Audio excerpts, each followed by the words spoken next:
It is now 9:10, Thursday, December 11, 2025, and I am calling to order the meeting of the Los Angeles County Probation Oversight Commission. I am Eduardo Mundo, Chair of the Commission.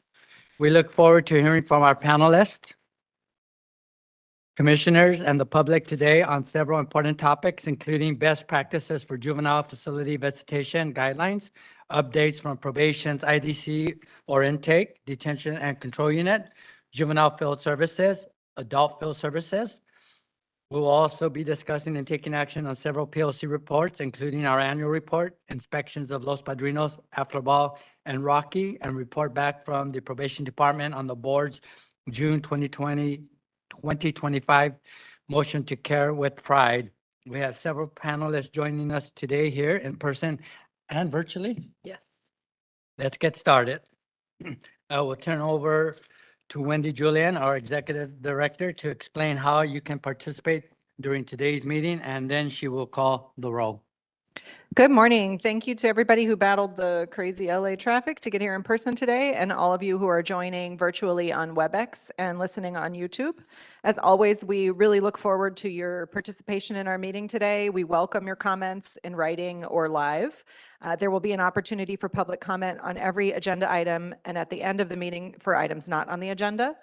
The way it's going to work is Chair Mundo will introduce the item, we'll hear any presentation there is to be heard, the commission will discuss the item, and then we'll take public comment before any action is taken. If there are more people that want to participate than we have time for, which I don't predict will happen today, we will consider scheduling additional town halls for specific issues. Actually, we are considering scheduling additional town halls for specific issues, and I'll talk more about that later. As a reminder, please remember, especially for panelists, but also when you're speaking in person here in the microphone, to speak directly into the microphone so that our virtual attendees can hear you clearly. I'd like to ask for you to help me with the facilitation of the meeting by stopping your comments immediately when your time ends so I don't have to interrupt you, making sure your public comment relates to the subject matter, and remaining respectful of each other and the forum. If you have a comment you want to make that's not about any of the agenda items, we welcome that during our general public comment at the end of the meeting. It's easy to participate. If you're here in person, just come up to the podium. If you have joined via WebEx or the telephone, please use the raise your hand icon, which is the little hand at the bottom of the page. And if you're calling in, you need to dial *3 on the phone. That will activate the raise hand feature for us, and we'll call you with your phone number. When we call you, you may need to unmute yourself by clicking the microphone button or on your phone dialing *6. If you have any technical questions or can't find the hand icon, send a chat to the host and we will make sure that we can hear your public comment. All commenters will have 2 minutes today unless the chair determines otherwise. If you wish to make your comment in writing, and many of you already have, and thank you, we've posted those to the agenda, please send us an email at info@poc.lacounty.gov. Please do not send your public comment in the chat. Only the host, the POC staff will see it. It will not be logged as public comment, and the chat function does not comport with our Brown Act responsibilities. If you're here in person and you need any accommodations, please see Janae, Sarah, or Jennifer in the back and side of the room. Our meeting is being broadcast live today to our YouTube channel, but there is no engagement with users on YouTube. We encourage you to subscribe to our YouTube channel. There are lots of live meetings, recaps, and recordings, and you can also follow our social media on Facebook, Instagram, Threads, and Blue Sky at LA County POC for more information and to share the information with others. Buenos días, bienvenidos. Ya hemos iniciado la reunión aquí y además virtualmente por WebEx. Si le gustaría hacer un comentario público, por favor haga clic en la imagen de la mano que está en la parte baja de su pantalla. Si está escuchando la conferencia por teléfono y quiere hacer una pregunta o hacer un comentario público, presione *3 y le avisaremos cuando sea su turno. Si está viendo la conferencia en vivo por YouTube, no puede participar, tiene que conectarse vía WebEx y la información está en nuestra página de web. Si prefiere hacer sus comentarios en español, le daremos el doble del tiempo y podemos proveer traducción al inglés o usted puede proveer su propio traductor. Al iniciar su comentario, nomás avísenos que prefiere hacer su comentario en español. I'm now going to call the roll. Commissioners, please respond when I call your name. Commissioner Dolores Canales? Here. Commissioner Brooke Harris? Commissioner Ishay Jackson, we are expecting shortly. Commissioner Millie Kakani? Commissioner Don Meredith, we're also expecting shortly. Commissioner Sam Prater, expecting. Commissioner Tyreek Ship, Commissioner Diane Terry, and Chair Eduardo Mundo. Here. So with 6 commissioners present and 3 on their way, we have quorum, and I will turn it over to you. Thank you, Wendy. Let's proceed with item 2, the approval of the November 17th special meeting minutes. Wendy, do we have any written public comments or live public comments for this item? No. Okay. Can I have a motion to approve the minutes of November 17th? To approve. Thank you. May I have a second? Okay, we have a motion by Commissioner Canales and second by Commissioner Kakani. Are there any changes to the minutes? I noted that I actually believe I abstained from approving the October minutes because I was not present at that Thank you. meeting, so. Okay. Thank you. Any other changes or comments? Okay, commissioners, vote with a voice vote. Accept? Aye. Aye. Good. Motion carries. Now, we're gonna go to item 6. It's really up to you. So, but We're ready to go.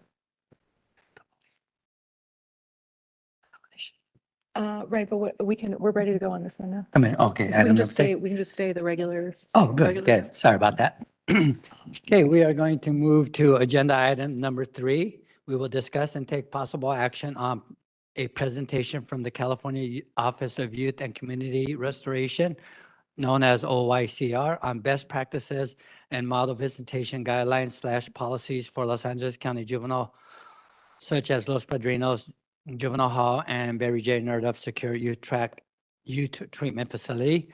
Acting Chief Deputy Robert Arcos, thank you for joining us today. Dr. Gongora is here to answer any questions about the PLC's Visitation Inspections Report of Los Padrinos Juvenile Hall and Barry J. Nerdoff Secure Youth Treatment Facility, which has been attached to today's agenda. Let's hear OYCR's presentation first, and then we will give the floor to Acting Chief Deputy Arcos to present the improvements made to date and plans for future improvements. Presenting for OYCR today are, for that second, are Alyssa Hartz, Cole Lancaster, Fatima Pandy, Annie Selchich, and Mark Varela.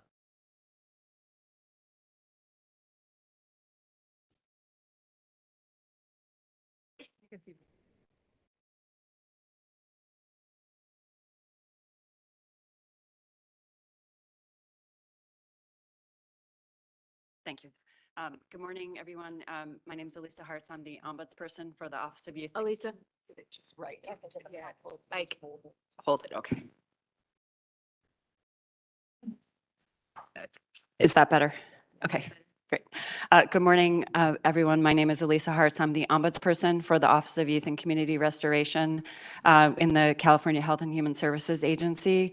I'm here with colleagues who I will introduce in one moment. We're here on the topic of family visitation practices in LA County Probation Department facilities. This conversation started when we sent a findings letter to the Department of Probation on June 5th relating to some issues that we had substantiated around family visitation. In that letter, we offered technical assistance, and we also referred the matter to other bodies, including this Probation Oversight Commission, which invited us to present on August 14th. At that time, we reiterated our offer of technical assistance on family visitation issues, and Deputy Director Arcos accepted that invitation. Since that time, we've been working with the department. We put together a team of technical assistance experts, including our own Cole Lancaster, who's the OYCR Family Engagement Specialist, and working with the Just Solve consultants, OYCR consultants, which includes national experts on family visitation, as well as expertise in California probation practices. Mark Varela was the Chief Probation Officer in Ventura County for many years. And online we have Annie Salsich from who's a Just Self consultant, who is a national expert in this area. So we, in addition to the many meetings with Deputy Director Arcos on visitation issues, we also prepared a memorandum which is included in today's materials, which provides some, at their request, some model visitation policy language that can be adopted for to improve the visitation practices and climate in the county. So with that, I will turn it over to Cole Lancaster to give an overview of those recommendations.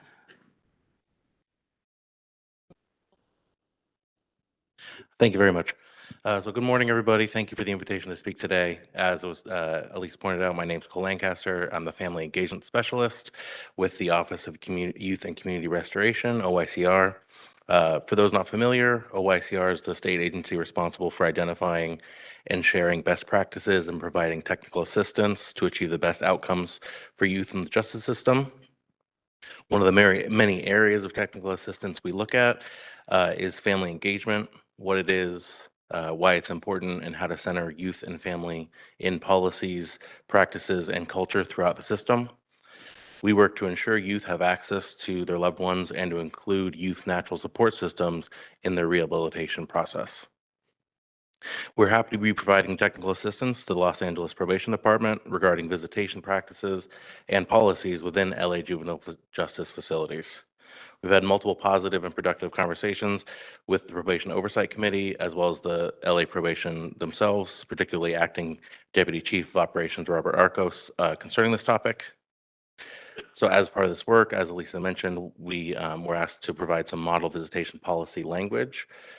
On November 21st, OYCR Ombudsperson Elisa Hart sent that to Acting Chief of Operations Arcos, a memo in response to that, containing that model visitation policy language. As mentioned, that memo is available on the agenda today, so I won't be going over it in full. However, I will just be providing a brief overview of and context for that memo. So moving on to what informed the model policy language. Thank you very much. First and foremost, is based on research on the efficacy of focusing on family engagement and visitation, which overwhelmingly shows that contact with family is crucial for youth success, and I'll say more about that in a moment. This model language is also based on vetted standards for visitation, nationally respected and newly revised standards on youth confinement from the Juvenile Justice Advocates International Organization, as well as Title 15, particularly newly proposed but not yet adopted language around visitation. Lastly, this model language was based on the ground practice and lessons learned from across the country. Working with a team of consultants from JustSolve, we have tapped into expertise of national leaders who run justice systems in New York City, DC, Houston, St. Louis, and others to compare visitation policies and practices in similar areas. We've also researched the visitation policies and practices of every county probation department across California, as well as visited a number of county facilities themselves to identify what's working well in other California counties in regards to visitation, as well as how they address common visitation concerns such as contraband. So next slide, please. So why is visitation important in the first place? Family engagement, including visitation, is both an effective strategy and an important value. The overarching foundation for the development of this model policy language and the main reason we at OYCR focus on family engagement is that research and national best practices show that engaging families and community support is not just a moral value, but an effective rehabilitation strategy that leads to both better outcomes for young people, families, and the community. Family engagement can be defined as when a youth's family is meaningfully involved in the rehabilitation process. This includes a broad definition of family that's not limited to biological or legal relatives and defined by the youth themselves. So to sum up, family is a youth's natural support system, and even the best systemic supports and resources are temporary. So if we want youth to succeed after they re-enter the community, it's imperative that these strong connections are fostered. So visitation is a key part of that family engagement. Visitation is the primary way that you stay connected to their loved ones while in facility. and regular visits between youth in juvenile justice facilities and their families and other important people in their lives have been found to both help decrease behavioral incidents in facilities and help improve a number of outcomes, including educational outcomes, institutional adjustment, psychological well-being, participation in programming, parent-child relationships, and likelihood of reentry success.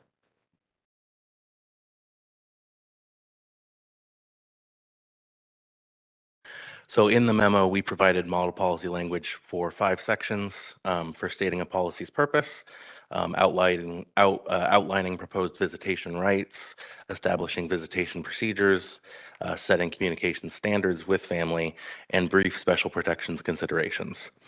We hope this model policy can serve as a reference for LA probation for policies that would best serve the needs of youth and families. So the model visitation language begins with a clear purpose statement that communicates a commitment to family inclusion. The purpose of effective visitation policy is stated to be maximize opportunities for youth to maintain family and community connections. Because visitation is critically important to youth success, it's imperative to both reduce visitor denials and address barriers to visitation that might limit visitors being able to come to facilities. It's also important to honor the importance of family and community connections, incorporating the previously mentioned broad definition of family, and to not just allow but actively encourage as much visitation as possible, including special visits and events. And we also want to facilitate genuine and meaningful interactions between youth and visitors. An effective policy will also provide guidance to help comply with visitation requirements in California's Title 15. This is to help facilities stay ahead of updated standards that are likely going to include additional regulations regarding visitation soon. This language is also informed by the National Conditions of Youth Confinement Facility Standards, as I previously mentioned, in order to help facilities align with established best practices in the field. Of course, the top priority of effective policy is to prioritize the safety of youth, family, and staff in the facilities. However, importantly, the language we provide excludes restrictions that don't serve a critical and identifiable security purpose. Such policy would promote safe reentry, reduce recidivism, and increase youth achievement. Effective policy will also highlight visitation as a crucial right for all youth and facilities and highlight how to maximize the positive effects of visitation. Speaking on access, the model language outlines who can visit youth and facilities, which includes parents, guardians, persons standing in loco parentis, siblings, children of youth, extended family members, and other important people in their lives. Language also just covers the frequency, duration, and number of visitors in order to maximize opportunities for youth to see their loved ones. It also discusses physical contact with visitors. Allowing for appropriate physical contact is crucial for positive mental health outcomes and less violent behavior in youth.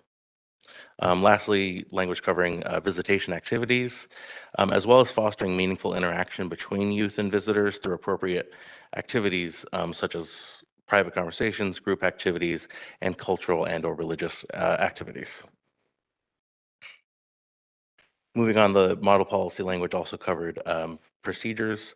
For youth placed in facilities, visitation procedures dictate what is often their only opportunity to see their loved ones. It is therefore crucial that these procedures encourage visitation and foster meaningful family engagement while also preserving the security of facilities. We provided language on special visits, giving families a variety of opportunities to engage with youth outside of regular visitation hours, helps to address practical barriers that often prevent regular visitation. Also discussed alternative visitation, specifically virtual visitation, in order to supplement regular visitation with these virtual visitation opportunities to help visitors who are unable to travel to the facility. It also discusses professional and volunteer visits, which allow youth to see important professionals whenever they're needed without impacting visitation with loved ones. Also discussing visitor identification, allowing a variety of identification methods to ensure that no youth is denied visitation due to a visitor's economic situation or immigration status. Moving on to the language also discusses security. Most importantly, that security measures should accurately prevent real threats without denying visitors that do not have contraband or otherwise present a direct threat to security.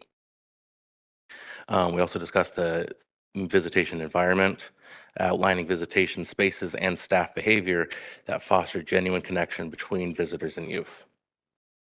Lastly, we put language that established a brief and common sense dress code that both ensures a safe environment while also preserving visitor comfort and self-expression. The most important thing about the dress code is that the proposed dress code is that staff only deny visitation due to dress code as a last resort and work to resolve dress code issues collaboratively with visitors. We also proposed policy language focusing on establishing open and frequent communication between probation and a youth's family. This proposed language tasks staff with regularly initiating communication with family members to both plan visitation and seek their input on making decisions that affect the youth. This is especially important in support of SYTF youth who are separated from their families for an extended period of time. We also put in language that cites protections and considerations that demonstrate respect for youth and family members. It's important to both express a commitment to and actions towards transparency, non-discrimination, and staff development. This works to show both a high standard of care as well as a commitment to youth and family and their family members. Both of these points are essential for quality family engagement. Lastly, I wanted to highlight organizational culture. Authentic family engagement will only be possible and sustained if it is embedded in both the policy and culture of an organization. Good policy is only part of what is needed for successful family engagement through visitation. Organizational culture can be understood as the way an organization is experienced by its staff and those it serves. The shared norms, values, and behaviors that staff exhibit towards family members. This includes the way that written policies are implemented, as well as the way staff speak to visiting families. There's a saying that culture eats policy every time. This means that a jurisdiction can put in place a perfectly crafted policy, but if the culture of the organization itself doesn't recognize the importance of visitation and other family engagement, then the policy is ultimately limited in its effectiveness.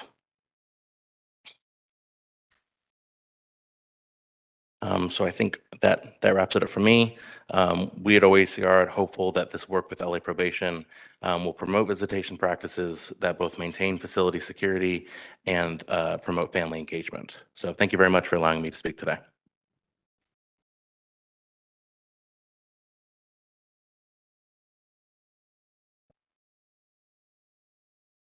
So we're happy to take questions or pass the mic to Deputy Director Arcos to respond, whatever. Pass the mic, yes. Okay. Okay, good morning, Commissioners. And I want to, on behalf of the department, first and foremost, thank the OYCR team with the ombudsperson, Alyssa Hartz, Mark Varela, Cole Lancaster, and Andy Salsich. From the inception of our meetings, we were completely engaged in the process of trying to recognize and identify best practices and how we can improve our visitation practices and policies within LA County Probation. The makeup and the composition of the team that Alyssa put forth was extraordinary. They have great experiences and a number of examples from previous contacts throughout the state and the nation, quite frankly. So I felt very fortunate to work closely with this team. They were very responsive along the way. And I think we've gotten to a point now where we have taken their memorandum, we have embedded it into our draft policy, and the work begins. This past Monday, our committee met. We will meet the next couple of Mondays before we have to break for the holidays, and then have a number of follow-up meetings with OYCR on our progress. We also plan on engaging commissionership in the policy meetings as well for his feedback and comments, and continue to work very closely with both our external and internal stakeholders involved in this process. I think Cole made a really great point in the slide presentation about visitation being embedded in policy. We could not agree more with that, but also what is more important is culture and the importance of culture buying in and engaging in the policy. And from the makeup of our committee, which represents every one of our facilities throughout LA County Probation, I was very impressed with the attitude and the approach to our initial meeting, along with giving them some context on how we arrived at this point through our meetings with OYCR. So I think we have an incredible roadmap made for us to follow and continue the work ahead. A few things I want to also just brief onto the commission. It's more than just the policy itself. It's also the practices and procedures that we align with the policy. Some of the things that we have discussed before about having the ability to have clothing available at our locations. We have identified a nonprofit who's willing to work with us. Within 2 weeks, they're going to come and pilot an opportunity at Los Padrinos. It's not something that they normally do, but they are in the business of distributing clothing. So we'll take a look at that to see if that works. We're continuing to work on the concept around a family or parental advocate or an ambassador, as we discussed before. We're working closely with a number of LA County partners who may be able to help facilitate that as well. We're also looking at our own processes from the onset, working with intake and admissions about how parents are first notified and what they are given. Is it consistent with the language? So they have all of their questions asked ahead of time. We feel that's where we have fallen down in most places. There's not enough information is getting out on the front end. So we're going to make sure that all of that information is also embedded in that process of intake and admissions. Also want to very closely work with our partners at the Alternate Public Defender and Public Defender's Office, so they have the information, as well as our court officers, because a lot of those questions come up in court as well. We have engaged our communications manager, director, Vicki Waters, on the redesign of our website and how we are going to build out a video that basically does a step-by-step process of a visitation in the website, as well as FAQs on the website, social media vignettes also for visitation, and also our telephone line to be done in English and Spanish, and also for us to make sure that we can also update the phone lines when we have changes in visitation for whatever reason. There's a significant event or an incident that occurs and visitation has to be canceled. We want to make sure to get families the information right away.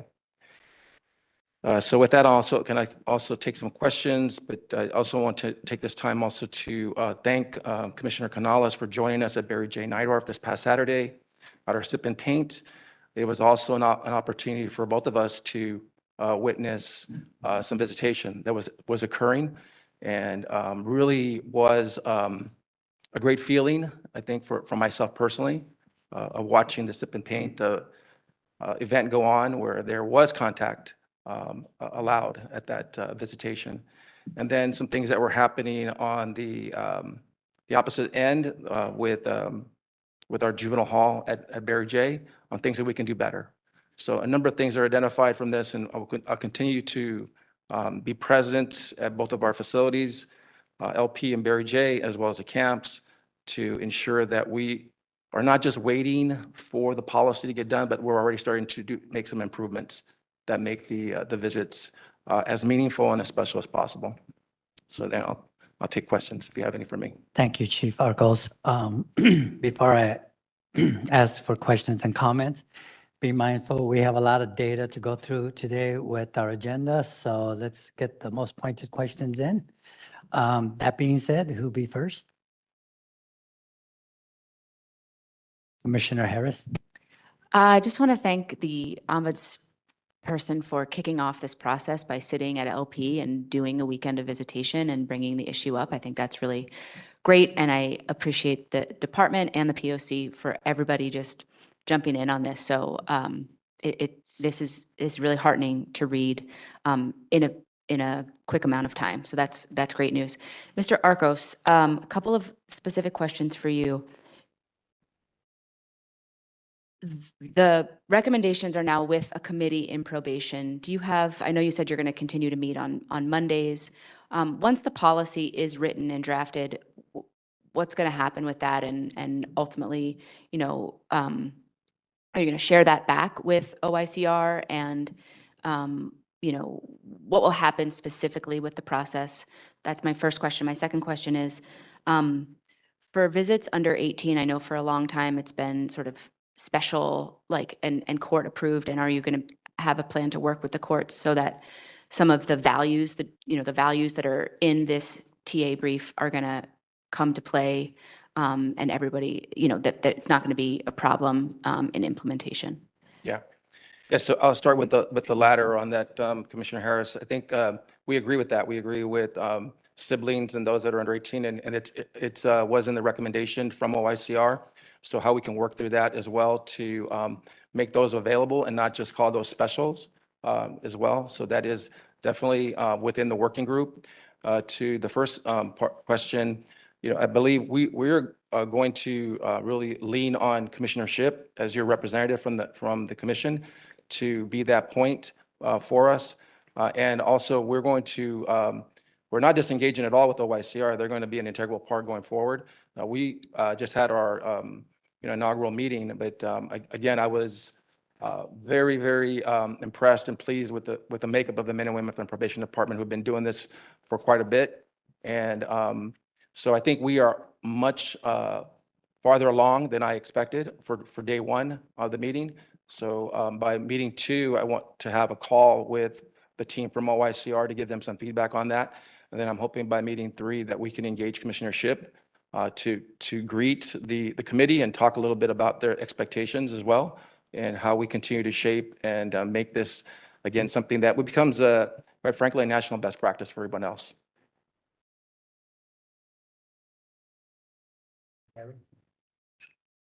Just a related or a similar question, the idea of the special visits happening on, or any visits happening on like the typical visiting days, which tend to be the weekends, how feasible is that for you all to implement a recommendation like that? Because I know there's, you know, staffing constraints. So could you speak to that a little bit? Yeah, I think that is the work ahead, Commissioner, is there are varying degrees of the population of the visitation. For instance, sometimes we get upwards in between 75 to 80 parents alone for a camp visit. So that would kind of add to the logistical needs around that for safety and security. But I think, again, it is something that we feel that if there's a number of discussions that are put in place in the front end of this of the design, that we can make it work. And I think we won't be sure until we start kind of scripting it out and crafting it out. But it will also be done in a way that does not have to inhibit or create artificial barriers around the visit. That some of the criticism that we received, again, have been that we're too in close proximity and kind of make it uncomfortable for people to relax and have a good visit. So those things we want to make sure that we don't, I don't use this word a little loosely here, but that we don't suffocate the visit, but we also have good security measures in place where it is still meaningful to the parents and the siblings, the family members who are there visiting.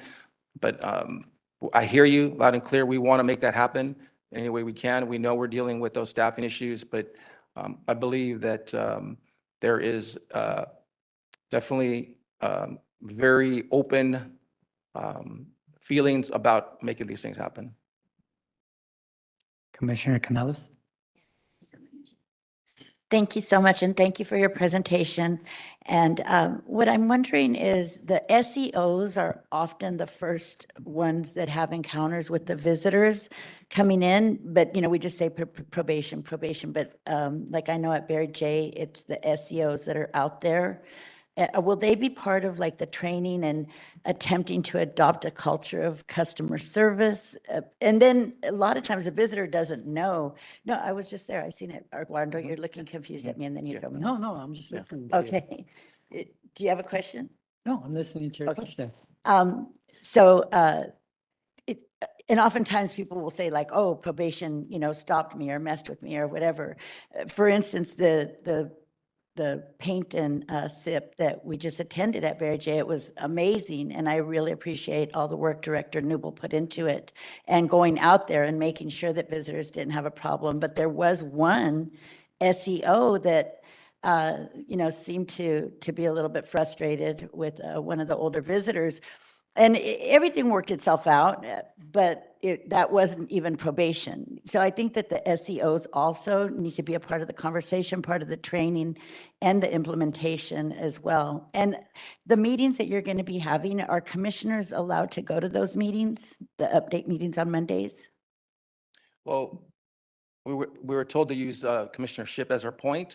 Again, I'll defer to him as your representative, and we certainly would not turn away any other additional input from any of the commissioners, but respectfully have been asked to work with Commissioner Shipp, and that's who I'll continue to work with and work that. And Commissioner, I'm not trying to, I don't want to make sure I'm correcting you on that, but at Barry J, there's the SEO are part of probation. This is special enforcement officers that work for probation, but you might also be referring to the SSS, the safety and security specialists, who are as needed workers. That's what I knew something was on Eduardo's Okay. mind, so that's why I was like, Okay. what? Say it. What if I? Okay, thank you. The ones that are dressed in black. Yeah, yeah. Okay, that's who I'm referring to, the So- dressed in black gentleman. So they're safety security specialists or as needed employees, but they are probation employees. And yes, they'll be part of the process as well. And, quite frankly, one of the designs of using safety and security specialists at Los Padrinos and Barry J was to really engage them as ambassadors, because there's a lot of conflict both with external and our own staff dealing with City Guard, our contracted security. And we need somebody to get in the front end to kind of mediate any, misrepresentation of the policy about what's coming in, what can't come in. So, but to answer your question very quickly, yes, that will be part and expected to be embedded in this culture of making this a very enjoyable experience for anybody coming into our facilities. Okay, thank you.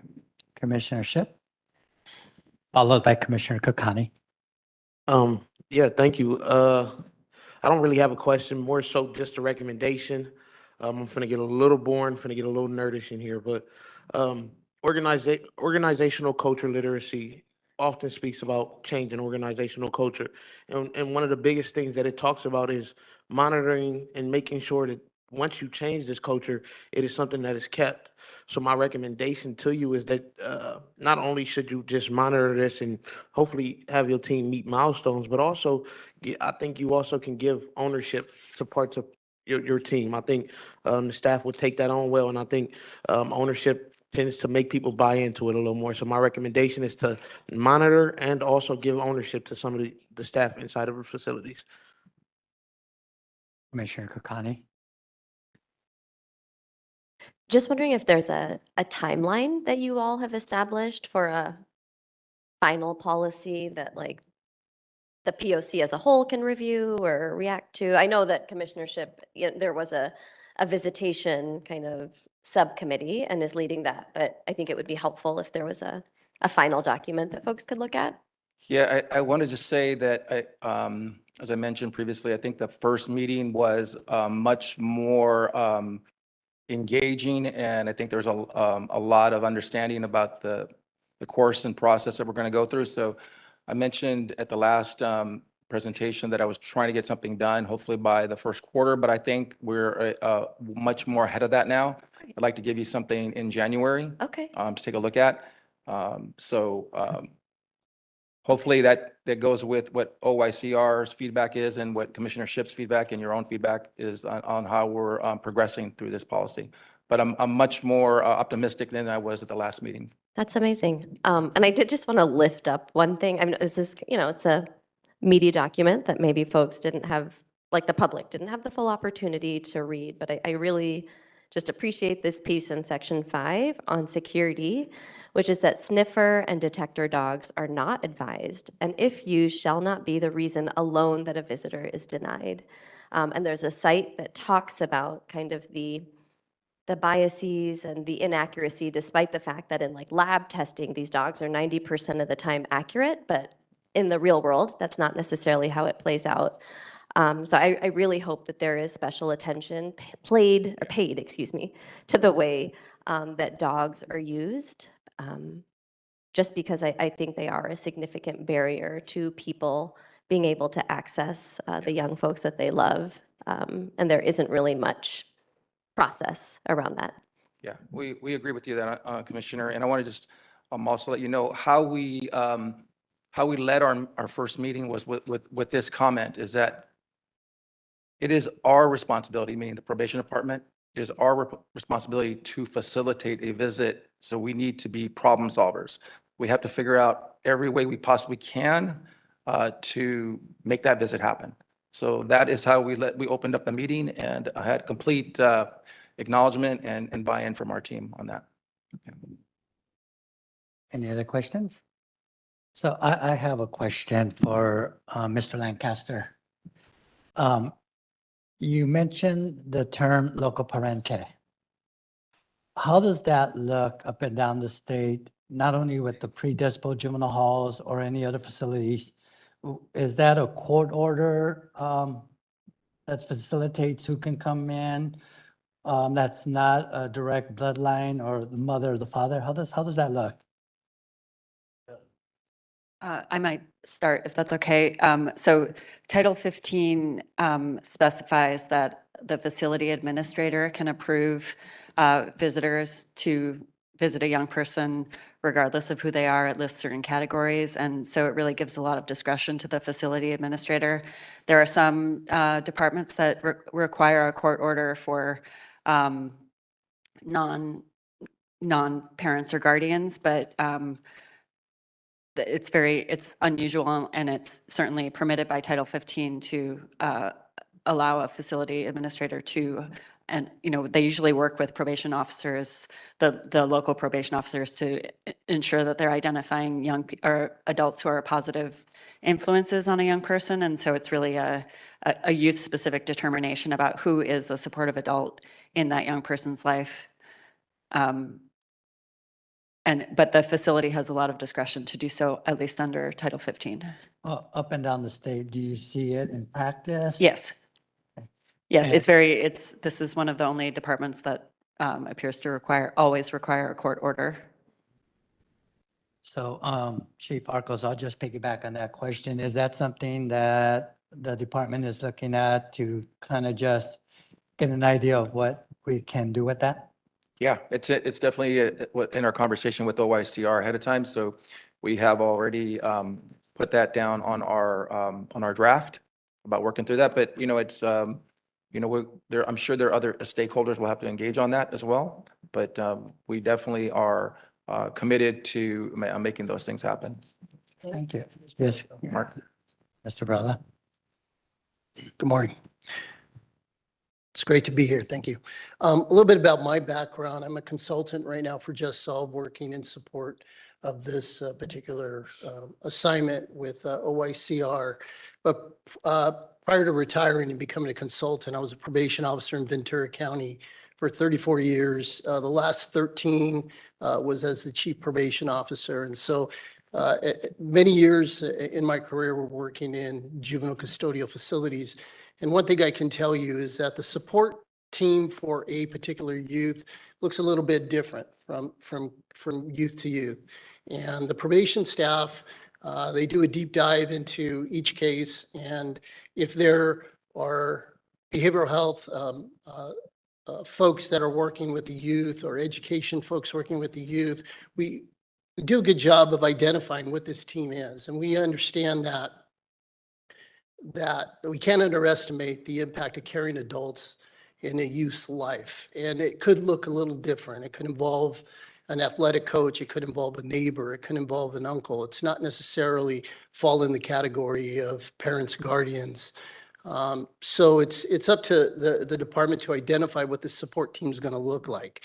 And we all know that if a youth has a stronger support team, when they transition into the community, the chances of success when they go back into the community is greatly increased. So it's imperative that those teams and those support groups are identified, they're incorporated into a youth commitment while they're in a custodial facility.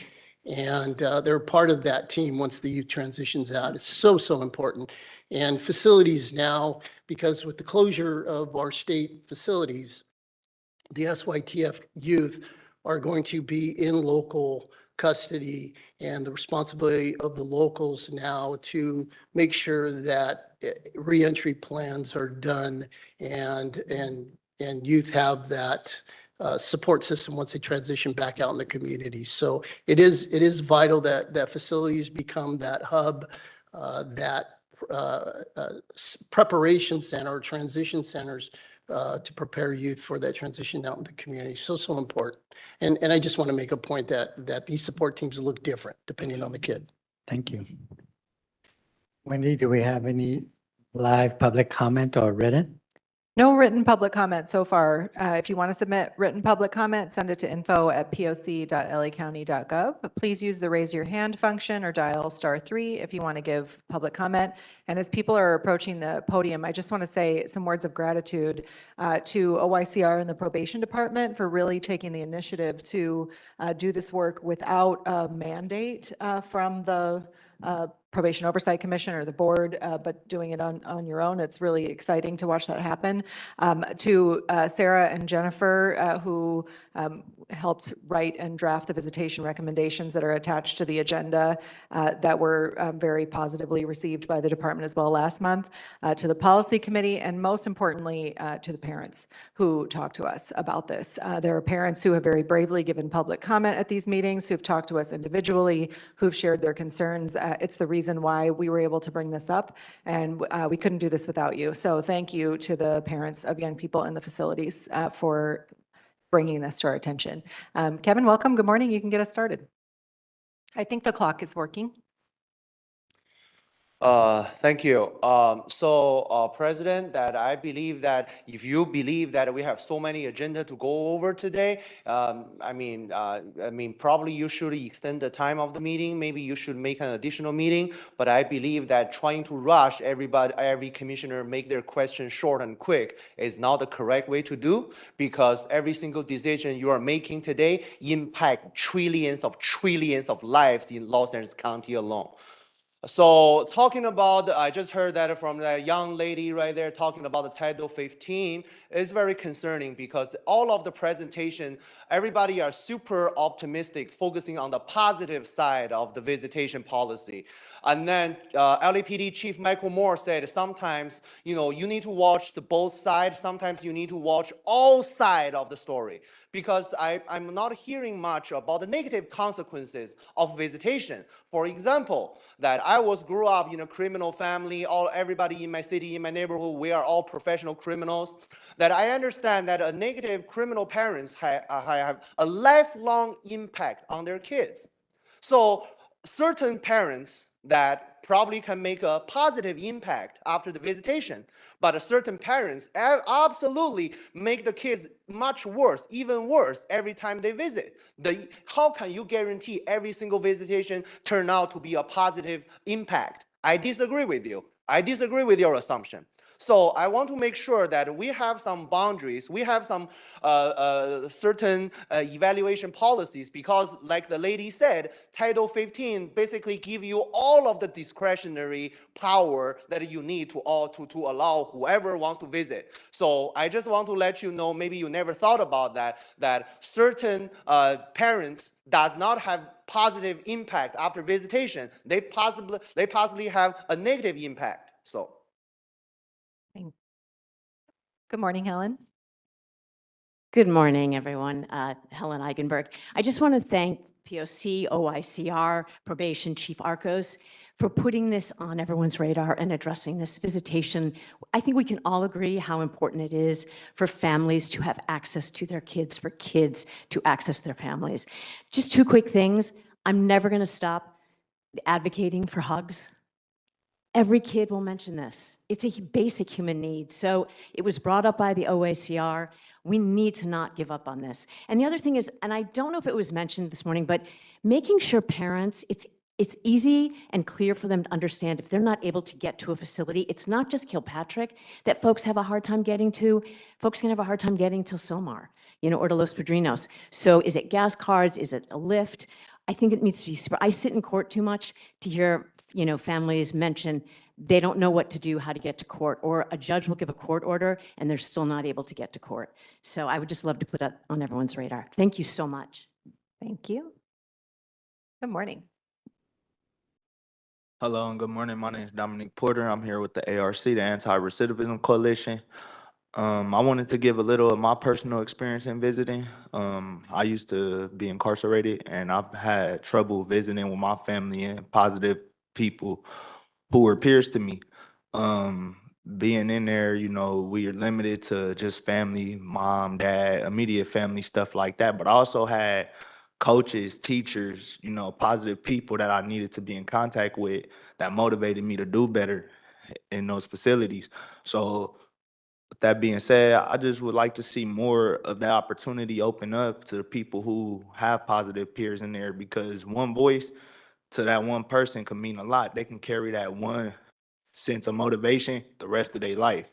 Like someone said earlier, you never know if they have a negative household or the parents are not really the best influences for them. So it just gives more opportunity for those other people who are positive influences to be there for the people like they want to. Thank you. Thanks, Dominique. Welcome. Hello, my name is Ruby Lazarga. I'm from the Anti-Recidivism Coalition. I just wanted to reiterate what one of our members just said, that family visitation is one of the most powerful tools that we have to support rehabilitation, and regular contact with loved ones reduces behavioral incidents inside facilities. It supports youth mental health, it improves school engagement, strengthens family relationships, and dramatically increases the chances of success when a young person returns home. So when we make visitation confusing and inconsistent and humiliating, we're not just inconveniencing families, we're actively undermining the goals of safety, healing, and rehabilitation. Thank you. You can begin. Hello, everyone. Good morning. My name is Andrew Mandujano with the Anti-Recidivism Coalition. I just want to talk about my experience from visiting. My mother had trouble every weekend trying to get to Visitation, to Silmar, to Pine Grove, to DJJ, to County Jail. It has always been a problem for parents. I remember my mom getting a ride for someone that she met at Visitation, another youth's mother, who would pick my mom up and say, "No worries, it's okay. I'll pick you up to go see your son. I'm already going that way." And I remember how I felt every time my mom left that Visitation. Seeing my mom walk out with tears on her face kind of made me want to change every single time I seen her. It brought a little hope inside, that one day, I would be out and I wouldn't put my mother through this. But anything we could do to help Visitation, like they said, gas cards, Ubers, monthly visits, where, how we could collaborate to maybe once a month, see how we could transport parents to visitate their children. Thank you. Hello. Just more question, just to clarify, is it us that approve the visitors or does the court approve the visitors? For some reason, I was thinking that the court, they have to be approved by the courts before they enter. And also, as a gentleman up here was saying, we do got to look at the other side. I heard the gentleman up here before come and talk. He has a positive experience when it comes to visitation, but not every experience is positive. Not every experience is going to go a certain way. Just last week, I'm hearing that we caught a parent bringing drugs in.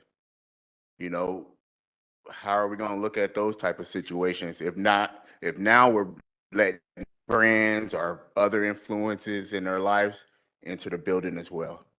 So, I don't have an issue with, coaches or positive influences coming in to see the kids. I do not have a problem with that at all.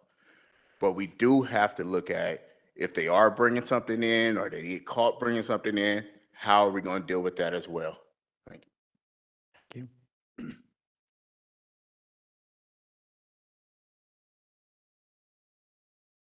My name is Charles Emery Walden. I'm here in support of ARC. I'm a man that did 48 years in prison and some change on a 13-year, 25-day sentence term. Discretion caused that. We need qualified discretion. We need legal, lawful discretion.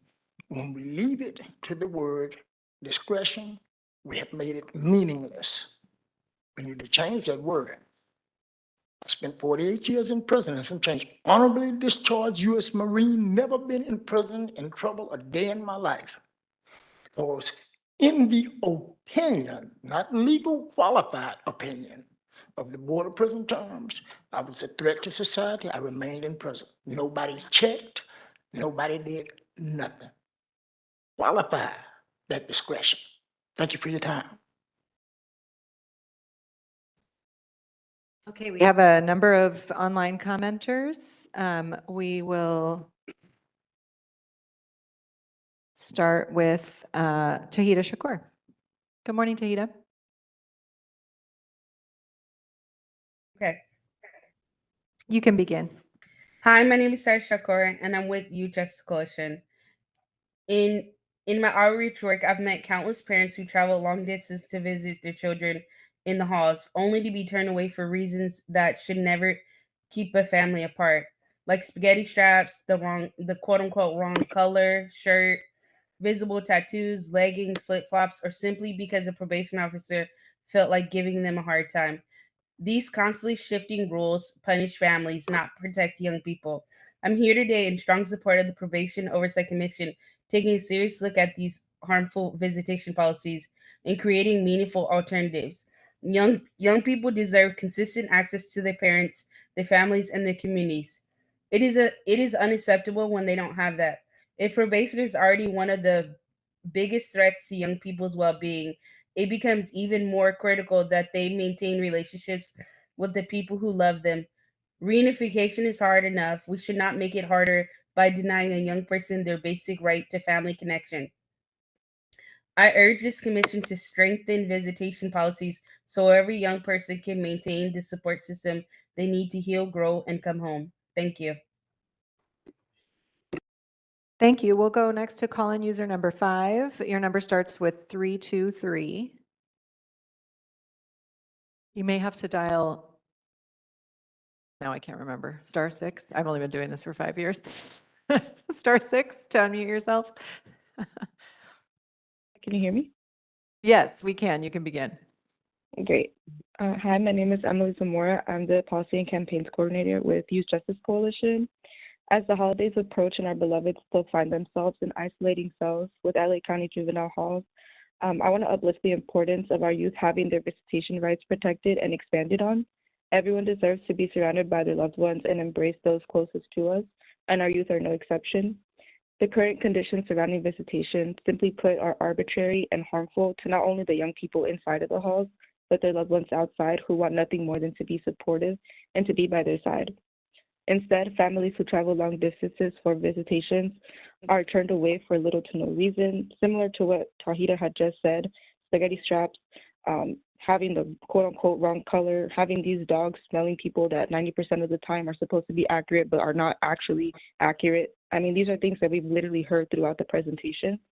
So with that being said, I urge the Probation Oversight Commission to support the community's needs in improving and protecting visitation policies. It's vital for our young people inside to feel and be loved, supported, and connected. Wouldn't you agree? Thank you. Thank you. We'll go next to Amari Wallace. I hope I pronounced that correctly.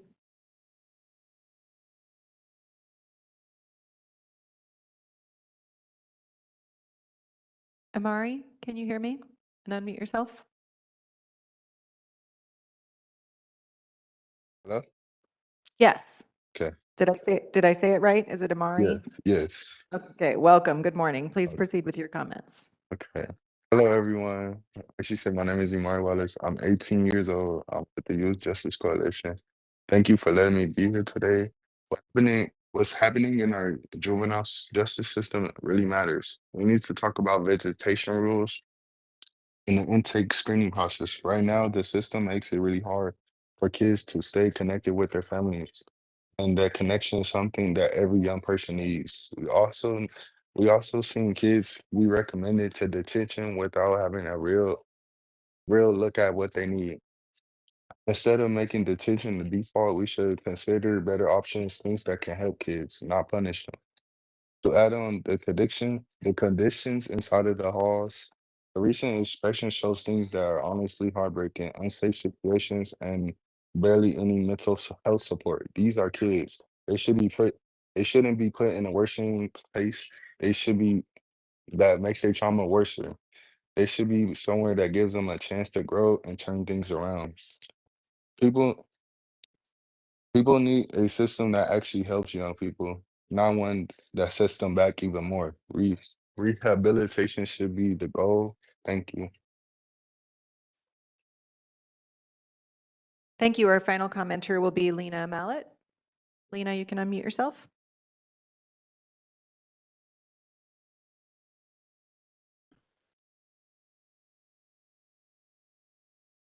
This needs to be in motion. One thing that came to mind was the LP inspection report, which highlighted the kinds of specific challenges that family members with disabilities face while trying to access visitation. And I don't think that was something that I heard discussed in today's conversation. So just flagging is something that I hope is considered when the department finalizes their policy. Thank you.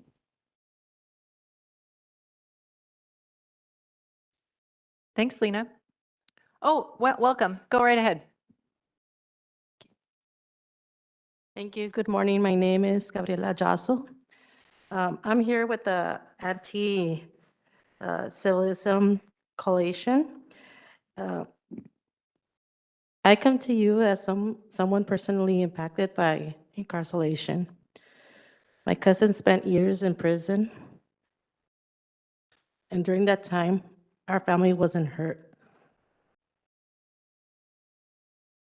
Sorry. Wasn't able to see her once. What hurt the most was watching her be separated from her children. I saw the toll it took on her, but even more deeply on her kids. No family should have ever experienced that level of disconnection. I urge you to make visitation more accessible so we can maintain bonds with our children and families can heal together.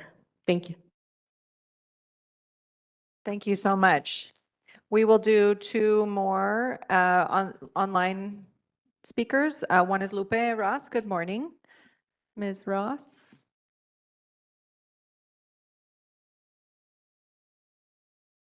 We can't hear you, Lupe. Maybe you want to disconnect and connect again, and we'll try it again, and we'll go to call-in user. That's number starts with 323. I think it's on call-in user number 6. You need to dial *6 on your phone.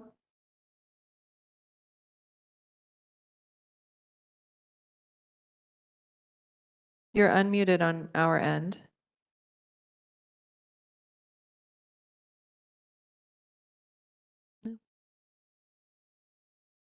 Okay, we'll welcome you to come back and comment in general public comment if you wish. Thank you all very much. I think. And I understand Mr. Lancaster would like a final word here. Oh, Yes. Yes. Yes, we can. Sorry, that took a minute. You're welcome to proceed.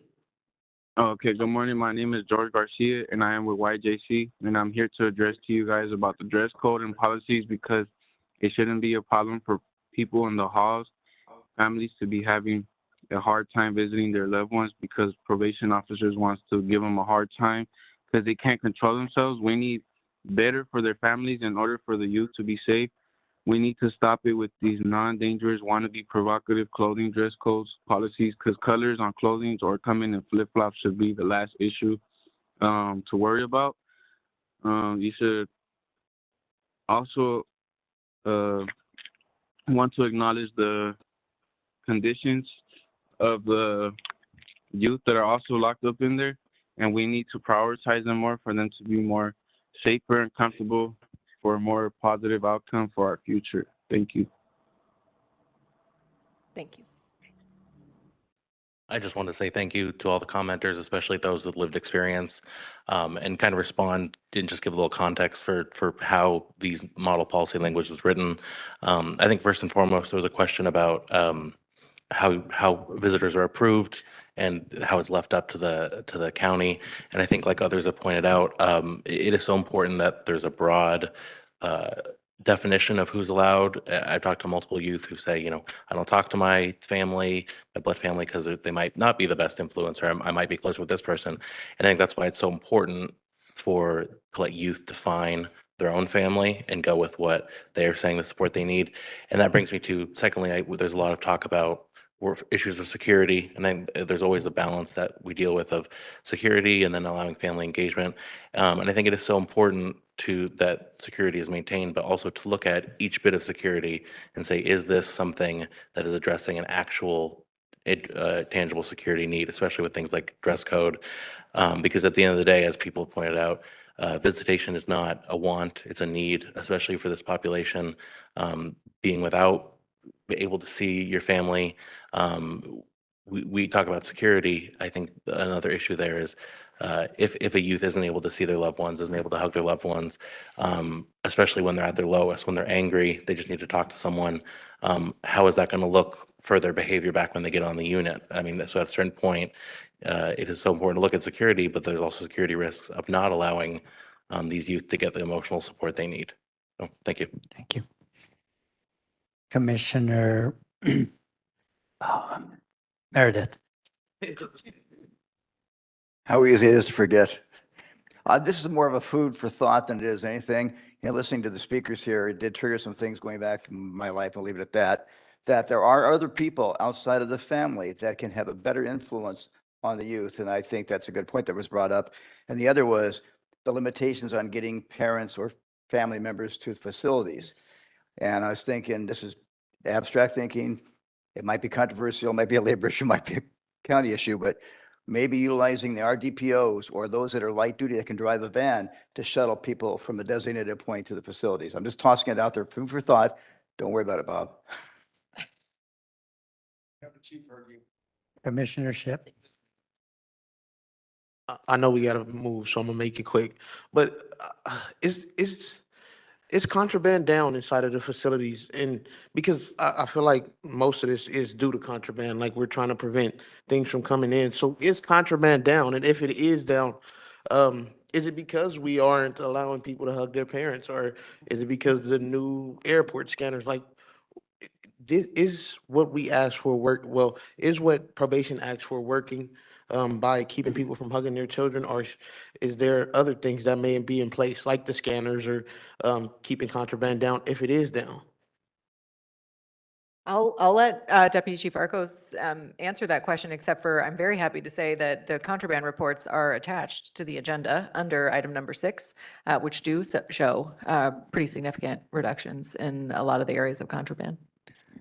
Yeah, we're very thankful for the support of having the TSA scanners and the additions that we've added there with Air Warden, the drone drops, the increased security around room searches, et cetera. But, there's nothing is ever foolproof. We know that, but we're trying to make it difficult.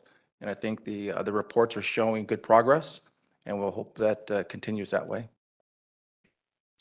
That's a good point. There's another report that is not attached to the agenda, but is publicly available, which is the OIG's report to the monitor, which also indicates the improvements in the searches. So those answers to your questions can be answered in data because of the provision of that information. Commissioner Kakani. I appreciate the reference to kind of identifying a support team for a young person that expands beyond their family and doing that as early as possible. And I know that probation is tapped. I have seen the quality of the reports that are being provided to the court, and perhaps, we can rely on defense counsel and we can rely on other folks to provide, who that young person identifies as people in their lives, but I don't think it needs to solely live with probation. So I encourage the department to use the other folks that are connected to our young people who are currently incarcerated. And the other piece, thank you so much to the gentleman from ARC who lifted up the power of discretion and how that power is sometimes used in such harmful ways. And I know that it's sometimes difficult to weed out the biases and the perceptions that we have of young people and adults who are currently incarcerated and the charges that follow them. But I encourage this group to really think about how to be, as least subjective as possible. And when there is that subjectivity occurring, that there is, whether it's a justification, a public justification, an opportunity for people to respond to that justification, because when wielding that power, I think the consequences are really, really damaging. Thank you, Commissioner Kakani. Anybody else? First of all, people that called in and came in, Gabriella, Dominic, Andrew, thank you for lending your voice with your lived experience. It really galvanizes what we're thinking about here. Panelists, thank you for an amazing presentation, and probation. Looks like you guys are on a really good path right now. So that will conclude this item, and we'll move on to the next item with the IDC director coming up today to present.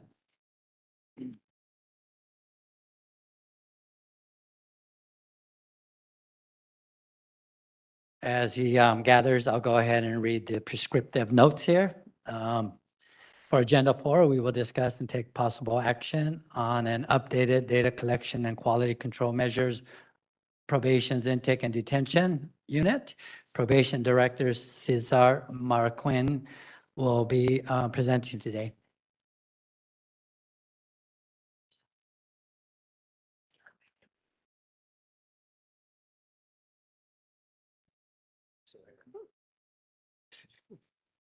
You can sit wherever you like. Yeah. It doesn't have to be that far away.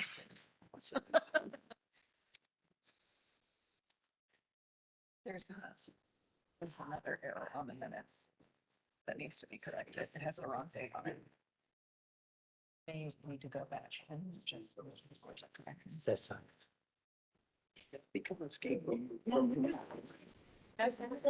Just as a note, the PowerPoint that Director Mayorkin is going to be showing will be up on the screen here, and also it's attached to the agenda.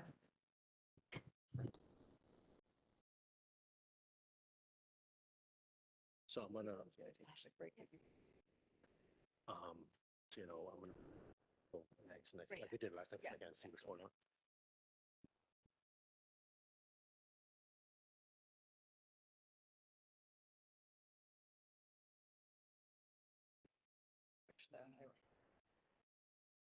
There we go. Good morning, everybody.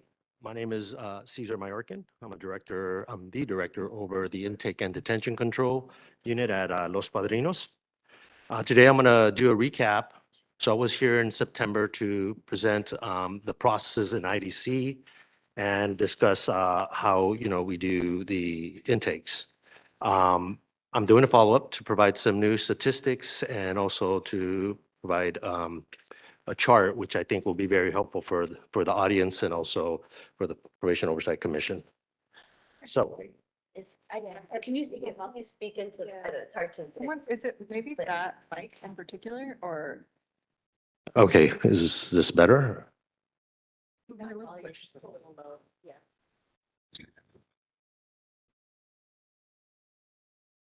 Good morning, everybody. Much better? Okay. Well, let me just repeat myself. My name is Cesar Mayorkin. I'm the director over the Intake and Detention Control Unit. I was here in September to present on IDC processes and some of the things that we're working on. I'm here to provide a recap and also to provide new statistics. And well, I just want to thank you for having me today. So let's get started. We'll start with the first slide. And we have, I do want to recap on what IDC is based on. So the Welfare and Institutions Code 628 pretty much is the statute that drives IDC. The three main components that we look at in IDC that creates IDC is the three items that I listed on the bottom. The continued detention of the minor is an immediate and urgent necessity for the protection of the minor or reasonable necessity for the protection of the person or property of another. The second item is the minor is likely to flee jurisdiction of the court. And the third item is the minor has violated an order of the juvenile court. These three items are the basis of what we do when we receive a youth in juvenile hall. And if you were to read the entire statute, you'll notice that it's incumbent upon an officer, a probation officer, to identify those three items, and we cannot release a youth unless they meet any of those criteria. So with that said, I think it's 2 slides prior to this that Mr. I'm sorry. Say that again? I think. Oh, yeah, we're too far ahead. Yeah. Thank you. Yeah, we're on the recap 625.3. Thanks, Millie.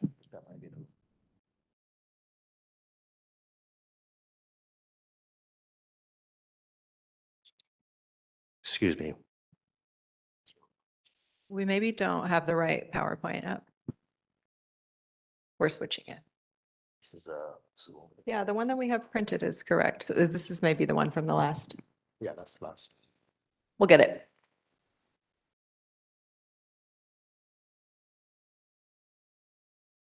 Thank you for your patience. Just give us 1 second.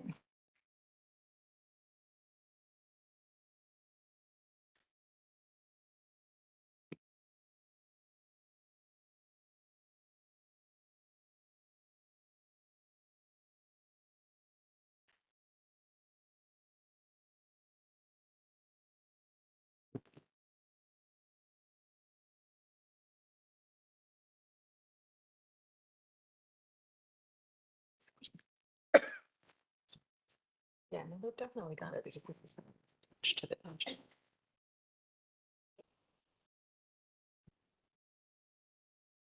There we go. Thank you very much. Okay, so let's go to, I think it's page 3, recap 62.5 Welfare and Institutions Code. Thank you, Commissioner Kakani, for keeping us on our toes as always. Commissioners, thank you for bringing that up. So let's continue with the second slide that I was going to talk about is 625.3, which is the Welfare and Institutions Code, which pretty much states that if a youth commits a crime that falls under the WIC code of 707 subsection B, we are to detain the youth. And the second portion is, if the youth has used a firearm in the commission or attempted commission of a felony. Go to the third slide, please. This is a quick recap. Again, these 3 slides are just recaps of what we discussed at the last presentation. These are some of the examples of some of the 707 subsections here. Murder, attempted murder, robbery, arson, kidnapping, carjacking, and assault by means likely to produce great bodily injury. And there's actually 30 of them, 30 that are listed in the actual Welfare and Institutions Code, but I listed some of the more serious ones here. You can go to the next slide, please. So what I want to talk about here is actually the IDC process. And I'm hoping that this gives the audience and also the Probation Oversight Commission a better understanding on how the IDC process works. So if you look at the top of the flow chart, you'll see that law enforcement agencies will they'll obviously, if they're out in the field and detain a youth, they'll contact IDC. IDC and law enforcement agencies will discuss the case, the charges, and also making an assessment. So we call it like a screening. Based on that assessment, there are 2 options, which we go down the workflow. IDC will recommend transport to juvenile hall for an intake screening and investigation. Or the second option would be IDC will recommend a field site release by the law enforcement agency. If the suggestion is to bring the youth to IDC, The youth will be detained based on 4 items. And I really want the audience to look at this workflow. The 3 boxes that are highlighted in light blue, those are statute-driven detentions. The second box will be court-driven detentions, and the third is policy-driven detentions. These 3 boxes really are in alignment with the statute. So the first area would talk about the 707B offenses, and I mentioned earlier about 625.3. And the second item would be the use of a firearm during the course of a felony. So that's pretty much what that's telling us, is that if we receive a youth at intake, we are mandated to detain the youth at that moment. However, as we do the investigation, the youth will go to court 2 to 3 days later. What we do at that point, we make a decision, we actually make a decision to detain the youth at that moment. However, we still have the option to what we're going to recommend in court 2 to 3 days later. I've had several questions asked, where does LADS fall into this process? And so the Los Angeles Detention Screener scale this is where we actually utilize the LADS. And this is, it's based on the circumstances, aggravated mitigating circumstances, along with the statute. So we have pretty much 5 choices on what to decide. So the first one would be detain the youth at intake, but also recommend to detain the youth at the time of the court hearing. Second option would be to detain the youth at intake, but also to release the youth on CDP at court. The third option would be detain the youth at intake, but also at court, you can recommend to release, without CDP. The fourth option would be to release the youth on CDP at the time of intake, and that would pretty much, still go to court 2 to 3 days later, and also recommend to continue the youth on CDP. And the fifth option would be to release the youth at intake and just cite the youth out to report to court in 60 days. So if you look at this workflow chart, you'll see that the first 3 items basically are pretty much a mandated detention. The fourth box at the bottom, if you look at the circumstances unique to the youth and the case, our officers are utilizing LADS at that point, and also looking at the aggravating and mitigating circumstances. Now, some of the items that I listed under here, these are just examples, like the threat to the community, a threat to the victim, evading a police officer, which may result in a high-speed chase, resisting an officer that may result in a serious injury to the officer, and then family and domestic violence, where the victim may be in home. So these are the options where we can actually make a decision based on LADS. And of course, that leads up to the 5 detention decisions that we are making. So if we go on to the next slide, I do want to provide some stats here. So IDC in the month of September, we processed 158 intakes. However, 132 of them were new physical youth. And what I want to show the public here in the audience is that we processed 132 new youth that were brought into juvenile hall.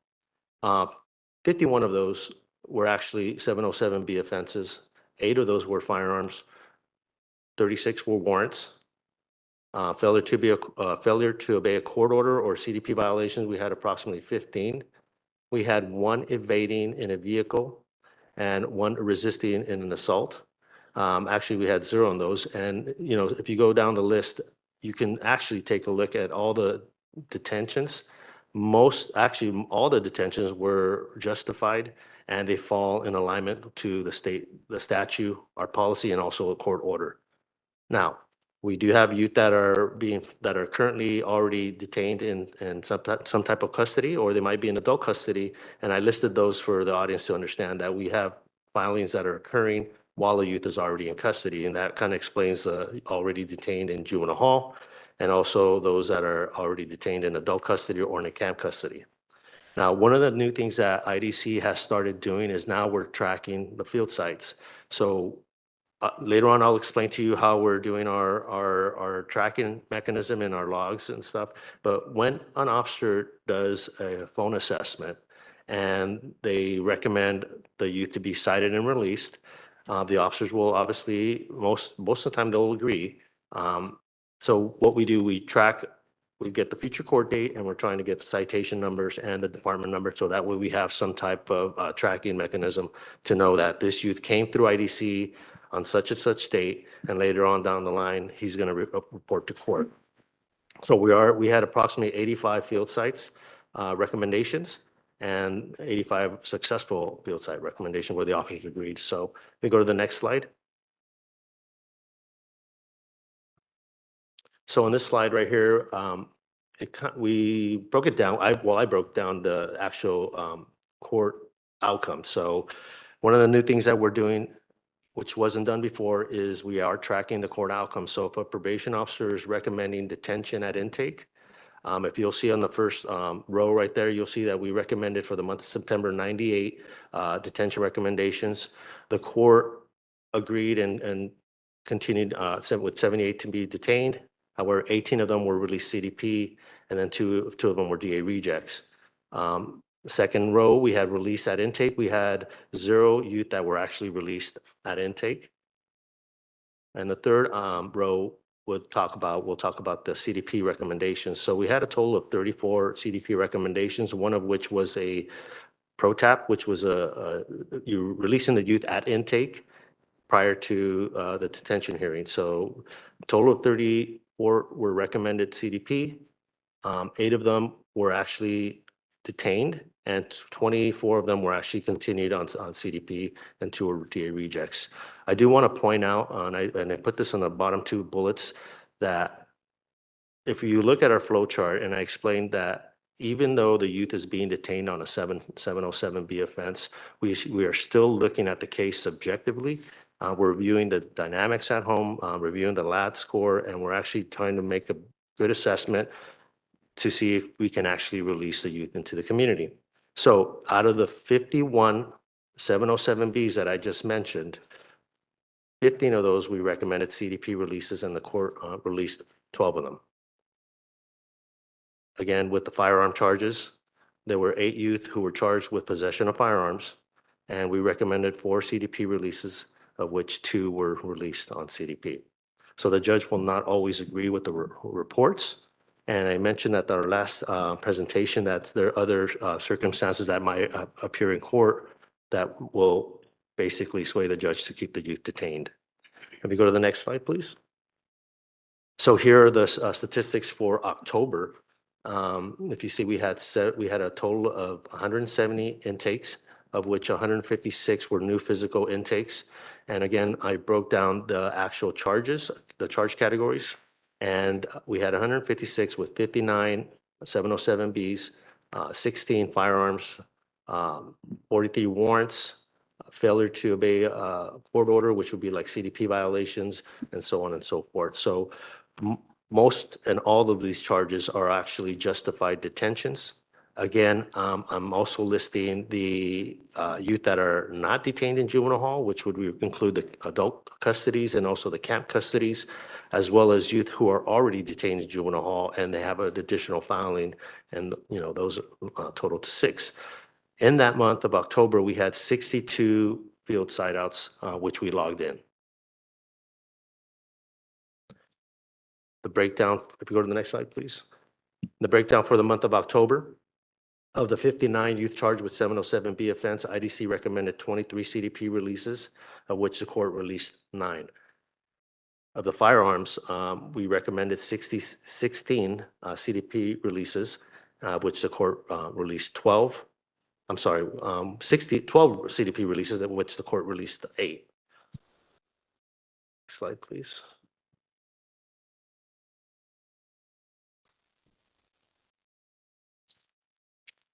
Okay, so I'm talking about the mechanism that we're using. So within the past 5 months, IDC has revamped how we're tracking our data. We've enhanced our logging system and we're tracking pretty much everything. So we're tracking the arresting agency, the arresting officer, the arresting charges, the time of intake that the officer starts the investigation, obviously the youth demographics, the Los Angeles Detention Screener score, intake and detention decision, recommendation, and more importantly, we're also tracking the court outcome, which was not done before, and as well as the field site release recommendations. So I'm currently working with IISB, and we're developing a web-based juvenile intake screening system, which will enable management to monitor and track the intake processes and detention decisions, the court outcome. This is pretty much like it's a modernized approach on how we're tracking. It's going away from the Excel sheets, and I think it's a really good process that we're working on. It's also going to be able to provide what the Probation Oversight Commission has been requesting for quite some time. They've wanted data, redacted data, obviously, stats of where we're at with IDC. And it also creates an opportunity for us as managers to see if there's any discrepancies, any issues that are popping up as far as like the LAD score and officers are recommending detentions. It provides a good tool for us to see what direction IDC is going. So I'm proud to say that moving forward with the approval of our executive team, the POC will be receiving monthly statistics on IDC with IDC stats. Does that get a round of applause? I don't mean to interrupt you, but that is a request that is almost 4 years old, which is extremely exciting. Oh, well, you're welcome. Thank you. If you go to the next slide, please. So quality control. One of the other enhancements that we're doing is pretty much an enhancement that's occurring in PCMS. So our officers write our reports into PCMS. And what we're doing now, we're enhancing or we're modifying the process where the LAD score is going to be connected to the actual recommendation. So what happens is when an officer is doing a report, the system is the PCMS system is gathering all the information, and it's actually will generate what the system thinks that you should recommend. However, because each officer is looking at each case subjectively, we're looking at all the circumstances, and we're trying to, basically do what the right thing is to do is to see what's the least restrictive detention for the youth, but also look into the safety of the community. The LAD score is going to be connected to, if you look at the last bullet point here, PCMS enhancements, IDC management is working to modify the report writing process in PCMS, which will make it much easier, particularly in placing the LADs as part of the system determination factor, and also kind of guide the officer on making the detention. Now, however, I did mention that the officer could go against what the system is recommending, and we have every right to do so. And that's where we provide that second look at the case. So it actually is going to document more overrides, which is not a bad thing. So if the system is saying detain the youth, however you feel that, whatever mitigating factors might occur, and you feel that it's that we could actually release the youth on CDP, or maybe you release the youth in, without CDP, that will require a supervisor to take a second look at the case, even though they're already reviewing the report, but it's actually going to also document that it was an actual override, which is a good thing for us to kind of look at when we're looking at data. So I think that's a really good enhancement that we're making. Obviously, part of our other quality control is having monthly team meetings, which we are doing so. And also, the systematic data review is actually looking at the IDC log and the new mechanism that we're actually creating. It's going to provide us managers and also supervisors a way to look at what's happening throughout the day. And I did mention case reviews. That's something that's been brought up. I am actually working to reach out to other counties to see how they're doing their case reviews. Currently, we are pulling our case reviews, and I'm meeting with the soups, and we're actually pulling the cases. So one of the things that we're looking at is when the court disagrees with our recommendation, and this is something that I did explain to our officers, that we are going to be looking at those cases more thoroughly. We really want to find out why the court is not agreeing with our recommendation. So I think that's a positive thing to do. So, and it's going in the right direction. So go to the next slide, please. I mentioned earlier I've been talking about the Los Angeles Detention Screener. Once the process is validated, we're currently working on enhancing the LADs. And then the lads really, it really touches bases with the academics, the dynamics at home, drug use, any gang activity, any post-social, behavior at home, and who the person's connected to. We are actually looking into modifying it and making it better. And what's going to end up happening is once that new revised lads is, we plan to outreach to the courts and to the judges and explain to them. So when we go back to the workflow that I initially presented, even though we have to detain the youth at the time of intake, the lads is going to be very helpful for the judge to make a decision in the future and when they go to court 2 to 3 days later. So that's the goal. If we go to the second item, outside stakeholder relationships and education, I am currently working on creating training for law enforcement agencies, and it's slated to come out in late January. And what's going to happen with that, it'll be a video link where an officer can actually log into that link and actually have a presentation done by myself as well as some of my team.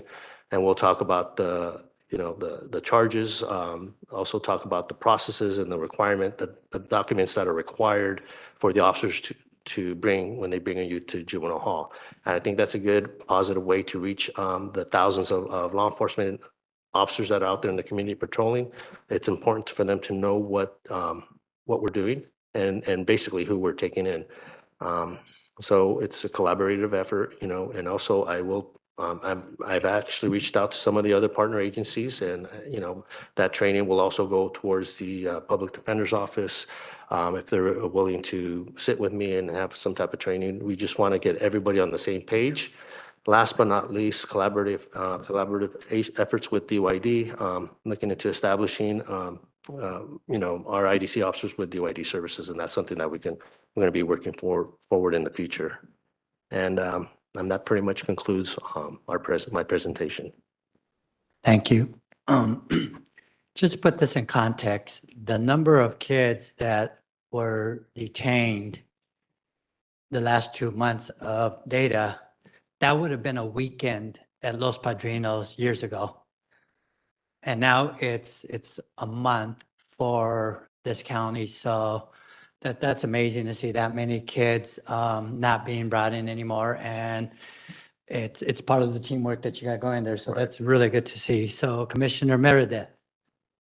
I was just going to suggest you might want to reach out to Chief Sam Gonzalez at Laverne PD. He'll be the president for LA County Chiefs that may be able to help facilitate that training program for you.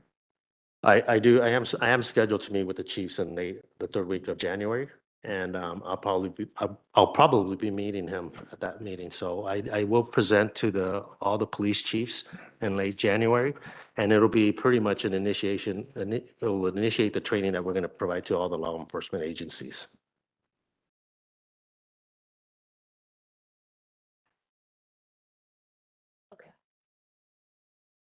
Oh, sorry, can I ask Commissioner questions? Connie. Okay, I'm just gonna start from the beginning. Just as it relates to, I think it's 628, Welfare and Institutions Code 628. Obviously, whether a young person has violated a court order is kind of a yes or no, black or white type question. But to the issue of discretion are the first two, right? Whether continued detention of the minor is a matter of immediate and urgent necessity for the protection of the minor or the protection of the person or property of another, and then whether the minor is likely to flee the jurisdiction of the court. So I'm just curious, kind of like what training, what questions, what do you, like, how do you train the folks who are part of IDC to? So if you look at the workflow, it kind of lists all the charges that we're actually detaining. If you look at the boxes, that kind of laid it out for you. You'll see the first box talks about the statute. So if the youth is being charged with the 707B, we have a list of all the 707Bs and along with the list that the DA has provided. So if the youth is charged with that, we have to detain the youth based on the statute. You have to detain pre-arraignment, but you don't have to detain post-arraignment. Correct. Right. So okay. Well, no, we detain pre-arraignment, but the judge in the court makes the decision whether they're going to release the youth. Okay, but you make a At recommendation. the detention hearing. Okay. And so then as it but is not like, sorry, so the 628 kind of evaluation process, is that not a part of whether or not you recommend continued detention or release at, Correct. at arraignment? It is, Okay. and yeah, that's where we kind of look at the mitigating aggravating circumstances along with the lads, and try to see whether we're going to, recommend to release the youth at that point, whether we're going to recommend to continue detention, or whether to recommend, release on CDP. I guess I understand all of that, but maybe I'm not asking it clearly. So what questions or like what analysis do IDC officers engage in when determining whether whether the continued detention of a minor is a matter of immediate and urgent necessity? And then what questions or what analysis is the IDC officer engaging in when determining whether a minor is likely to flee the jurisdiction of the court? Because those feel like subjective assessments. So is it just like history? Is is there a list of things that an IDC officer? Well, again, the officers are looking at the case subjectively. They're actually basing their investigation on like education, their dynamics at home, which means they reach out to the parent and try to get a feedback from the parent if the youth is actually going to school, if there's any drug use, are they involved in gangs? Obviously, if the youth is, even though they were charged with like a 707B offense and everything pretty much looks good at home, then the officer will be swayed to recommend to release the youth, or if not, release the youth on CDP. But, there's certain platforms, certain areas that the officers are asking, which is education, drug use, dynamics at home, behavior at home, any pro-social, I guess, behavior at home, friends and all that. So they pretty much are taking all that into consideration. Okay. And then as it relates to the lads, right, that was supposed to be kind of updated as part of the settlement with the Attorney General, with the California Attorney General. And so I'm just curious, like what updates have been made? Has that been finalized? Or are you still largely using the same screener that existed? Yeah, so the lads I actually took my notes on this. So the lads is actually in the process of being updated. We're working with ISB. They're putting together the data to create a model and identify additional predictors for such as, from non-PCMS resources. They're anticipating on running a model and actually building it and enhancing it by the end of December, early January. And they're looking at additional predictors to feed into the lab. So basically, it's a process that I really, that ISB is actually running processes for the revised lads. But right now, I could tell you that the lads does touch bases with what I mentioned earlier, like the academics, substance abuse, gangs, pro-social behavior, dynamics at home, age at first arrest, age and gender. The lads currently touch bases on all those areas. And all those areas are pretty much, leading our officers to kind of see where this youth stands. I mean, is this youth a threat to the community? Can we release the youth on CDP? Of course, I mentioned that, our detentions are basically based on statute. They're based on court orders, or the fact that they're likely to flee jurisdiction. So we have to detain those youth to ensure that they don't, flee, or to ensure that that we're not circumventing the law, basically. But to answer your question, I mean, we're doing everything possible at the court hearing to make sure that if we're able to release the youth and make a good assessment and make an accurate recommendation, then yeah, we're going to do our best to try to see what the least restrictive option is for the youth. I'll pass to my other colleagues for now. Can I follow up on that directly? Can I ask you directly, what is the determination that an IDC officer is making regarding a less restrictive placement? Are they actually looking at available community-based resources for that specific young person when making that determination? That's my first question. And my second question is there a different analysis for the protection, sort of depending on what is known to the officer about the alleged incident or crime? Is there a different analysis for the protection of the person or the property of another? Does the IDC take into account that distinction when making their analysis? So the first question, if you could repeat that again, I quite didn't. So the first question is, you've mentioned less restrictive detention alternatives for youth a few times, and I'm wondering specifically if you could tell us what an IDC officer is considering when thinking about a less restrictive determination, and if they are actually looking at available community-based resources for a specific youth where that young person lives, and thinking about those options when making their decision about whether or not to recommend detention. Yes, the answer to that question is yes. I'm going to give you an example, like anything that's related to like a family or domestic violence. If the victim is actually in the home, our officers are trying to see if there's anybody else where the youth can actually go to. And obviously that's part of the conversation that they have with the parent when they make the phone call. And unfortunately, that there is no other option. We do have to detain the youth. So we are looking at other options. But again, other, charges such as, those that fall under the 707Bs or anything like related to like a bench warrant, we're basically ordered to detain those youth at that point. So again, we're actually looking, even though they're detained for those first 2 days, the judge and the court has the opportunity to look at what we present and provide, a good decision to see if they're going to release the youth or not. I mentioned quality assurance. I mean, that's one of the things that we're really looking at. And one of the things that we're moving forward is basically to make sure that our officers are making the right recommendations, because we do two things. We're making a decision to detain youth at that moment. And then we're also making an important recommendation as to what's going to happen in court. Whether the court listens to us, that is something that I'm really interested in. That's one of the reasons why we're recording the court outcomes, to find out if they're contradictory to what we're recommending. And that's why I mentioned earlier that, we're pulling those cases to review them and trying to make sure that we're in the right direction. So. Commissioner Ship? To your point, also,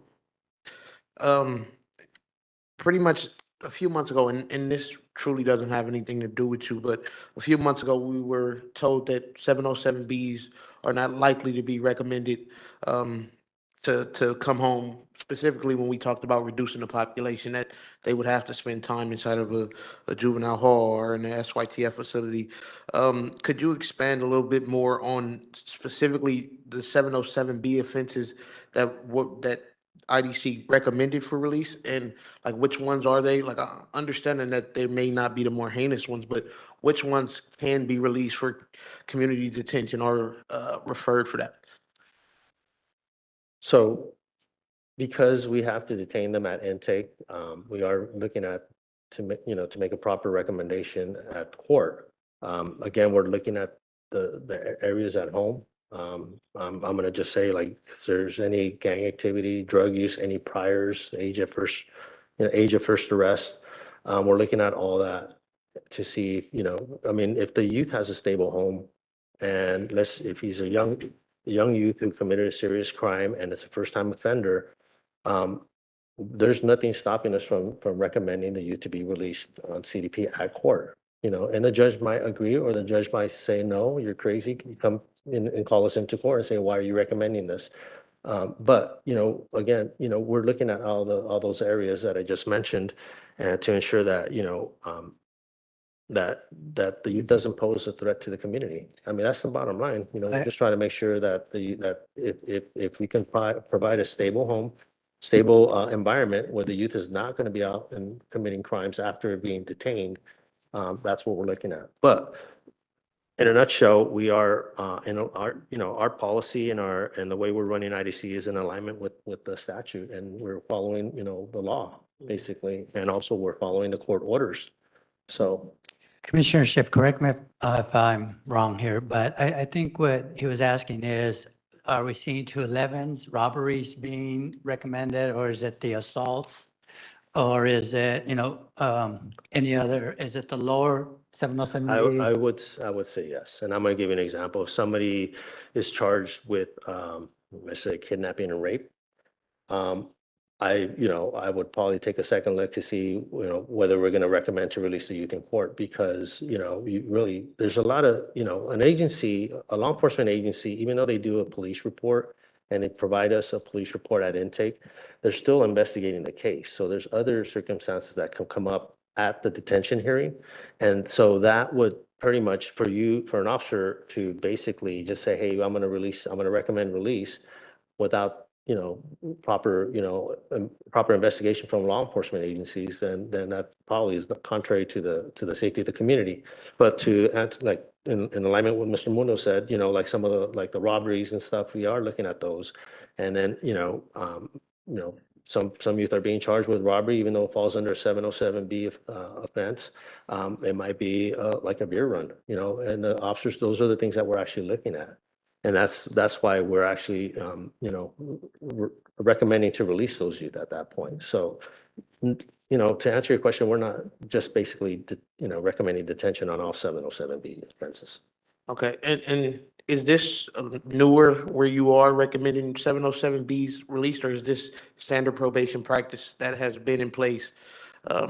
Just because, like I said, we've been told that 707Bs cannot be released to detention or would not be referred to detention usually. Yeah, that's basically, if you look at, oh, I'm sorry. Yeah, no, that's not true. I mean, like I said, as I demonstrated in my presentation, that we are recommending CDP releases on some of the 707B offenses. Thank you. Yeah. So I think at this point, we'll hear from the public, gather our thoughts, and then come back and continue our questions and comments. That's okay? Wendy, do we have any live or written comments? For those of you wishing to make public comment in the audience, please approach the podium. On the WebEx, please use the raise your hand function or dial *3 on your phone.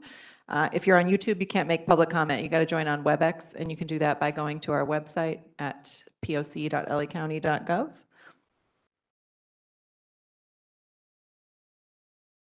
Okay. Go ahead, Kevin. Good morning. Thank you very much, President. Number one, I heard some words like robbery, rape, those kind of a serious crime. Well, it's really like break my mental intelligence just to hear that kind of discussion, because certain crimes that we can talk about a release, but certain crimes like murder, rape, violent robbery, kidnapping, for example, those are not something that you should talking about just release. Second of all is that repeated offenders, and I really wish that the first offenders, first time, let's just say release them. Okay, everybody understand. And the second time, maybe an ankle monitor. And then the third time, maybe it should not be released until the court hearing. So I really do believe there should be, added layers of action just to make sure to prevent those repeated offenders. Because based on what I heard about the presentation, we are just doing the George Gascon catch and release. You catch them, you detain them, you release them, and then several days later they do that again. You catch them, you detain them, and you release them. And then, well, what I learned from the George Gascon for that 4 years, that means that the catch and release does not work very well, because otherwise we're gonna still have a zero bail catch and release policy. So I'm not a big fan of whatever you just talked about, because I don't understand that those commissioners talking about. I'm really happy to see that we are detaining less people, we are detaining less kids. I don't know why is that a good thing. Basically, that you are just promoting more future crime. You're just promoting more future, violent youth with their violent criminal behaviors, because they knowing most likely they're gonna get released. So I don't know what's so proud of that there are less and less kids to be detained. Thank you. Go ahead, Dominique. Hello, Dominique Porter here on behalf of the ARC Anti-Recidivism Coalition. I would like to give a little intel and opinion on how I feel the youth should be released. Me being impacted by the youth justice system, I've been in juvenile hall, DJJ. I've served 7 years. And it's been times that I was supposed to come home myself on good behavior. You know, I've been good 6 months prior to my board. And then, you know, parole agents, they do their thing, keep me or recommend, stay, or, you know, those type of things. But what we fail to realize when we do those things, recommend for a youth to stay, that shuts out many opportunities for them to get out and actually get a life skill. It shuts out opportunity for them to get an education. It actually strokes their criminal ego. You know, you go in there, you stay longer, you know, you might hear from negative influences that it's all right, you'll be out one day, because the thing is, with Prop 57, when they send juveniles to juvenile court, you can't keep them there for life. So with that being said, I feel like the ones that's working hard to get out and stuff, that show they change, that they're not the same people that they were when they first came in, why not reward them? Give them a little incentive so that way they can go home and be somebody. They can learn a skill. They can be productive members of society, you know, instead of going back to what they knew and their false beliefs. Because all keeping someone in jail does, keeping them incarcerated away from what's real, is stroke their egos and give them their false belief. Thank you. Thank you for that. Hi, Isabella.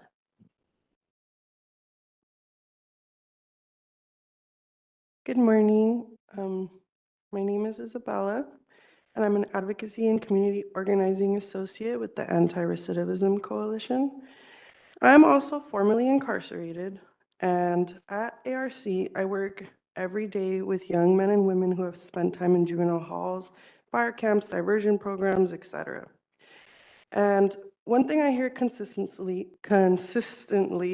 is that the deepest pain they carry often comes from a lack of stable, loving support. And we hear this all the time, right? Every single meeting, doesn't matter what committee we're talking to, it's always the same like root problem.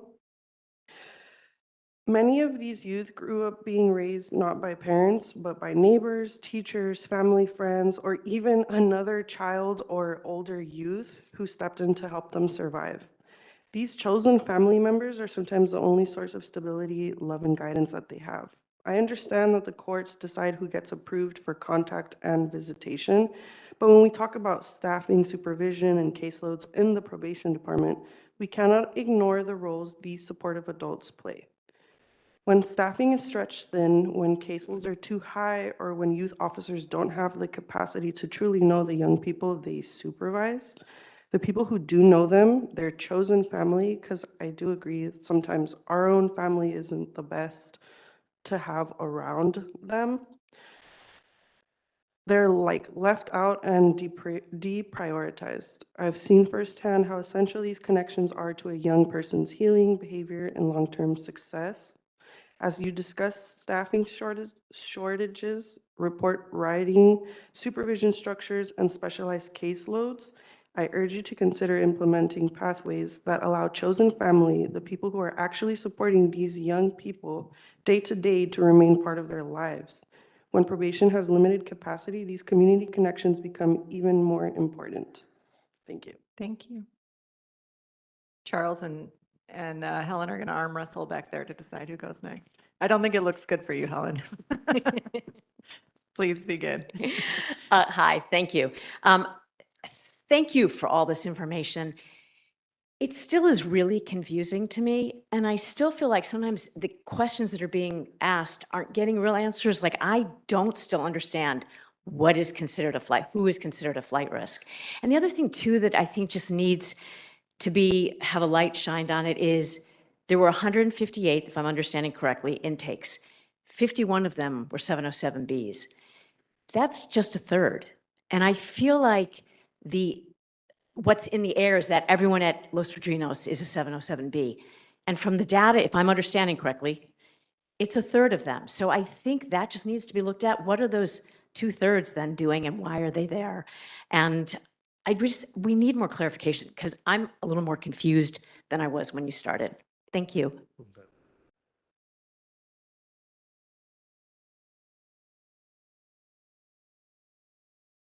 I'm Charles Emery Warden in support of ARC.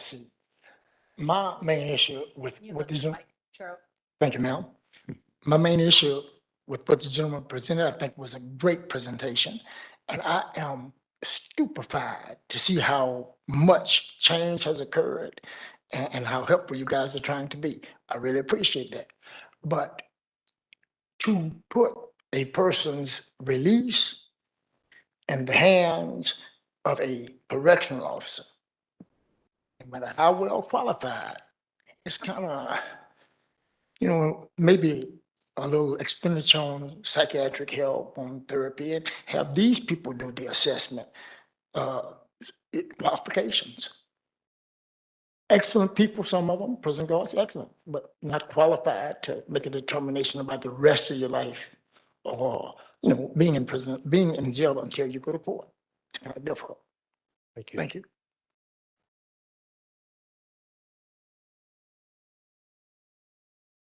Hello, I'm Ruby with the Anti-Recidivism Coalition. Just here after listening the back and forth between probation and the Oversight Commission, I can see both sides, and I see that probation often says that they see whether a young person's giving back to their community, engaging with their family, showing personal growth. I understand that every story is also different and every case is unique, and I don't dismiss that. Human beings aren't check boxes, and no single situation looks the same. But at the same time, we do need more clarity and more consistency. I think that because there aren't check boxes, there isn't a list that is gone through, it leads to a lot of unpredictability, and it leads it up to the probation officer whether they notice if a youth is engaged with their family or if they're giving back to their community. And so although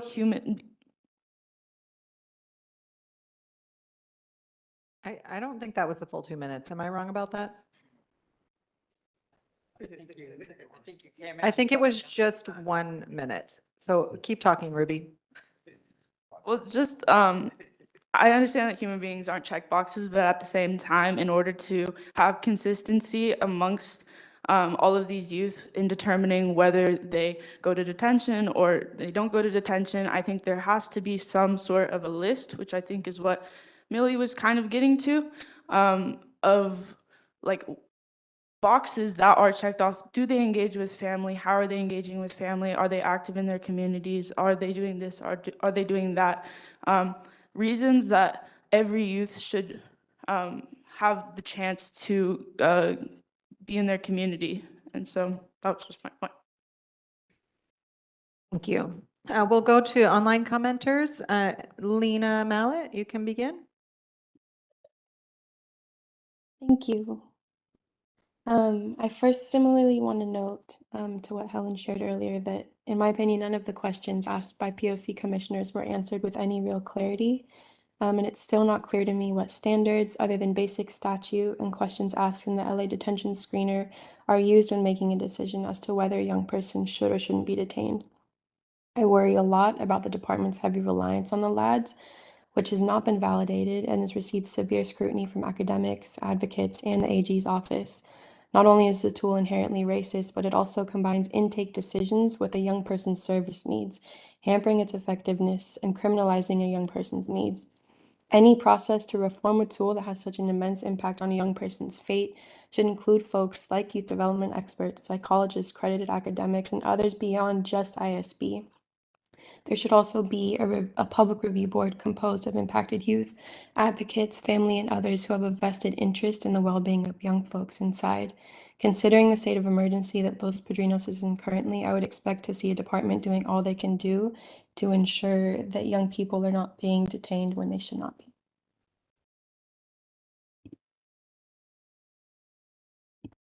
And that's the end of public comment. Or do we have one more? Oh, Jazeera Holiday.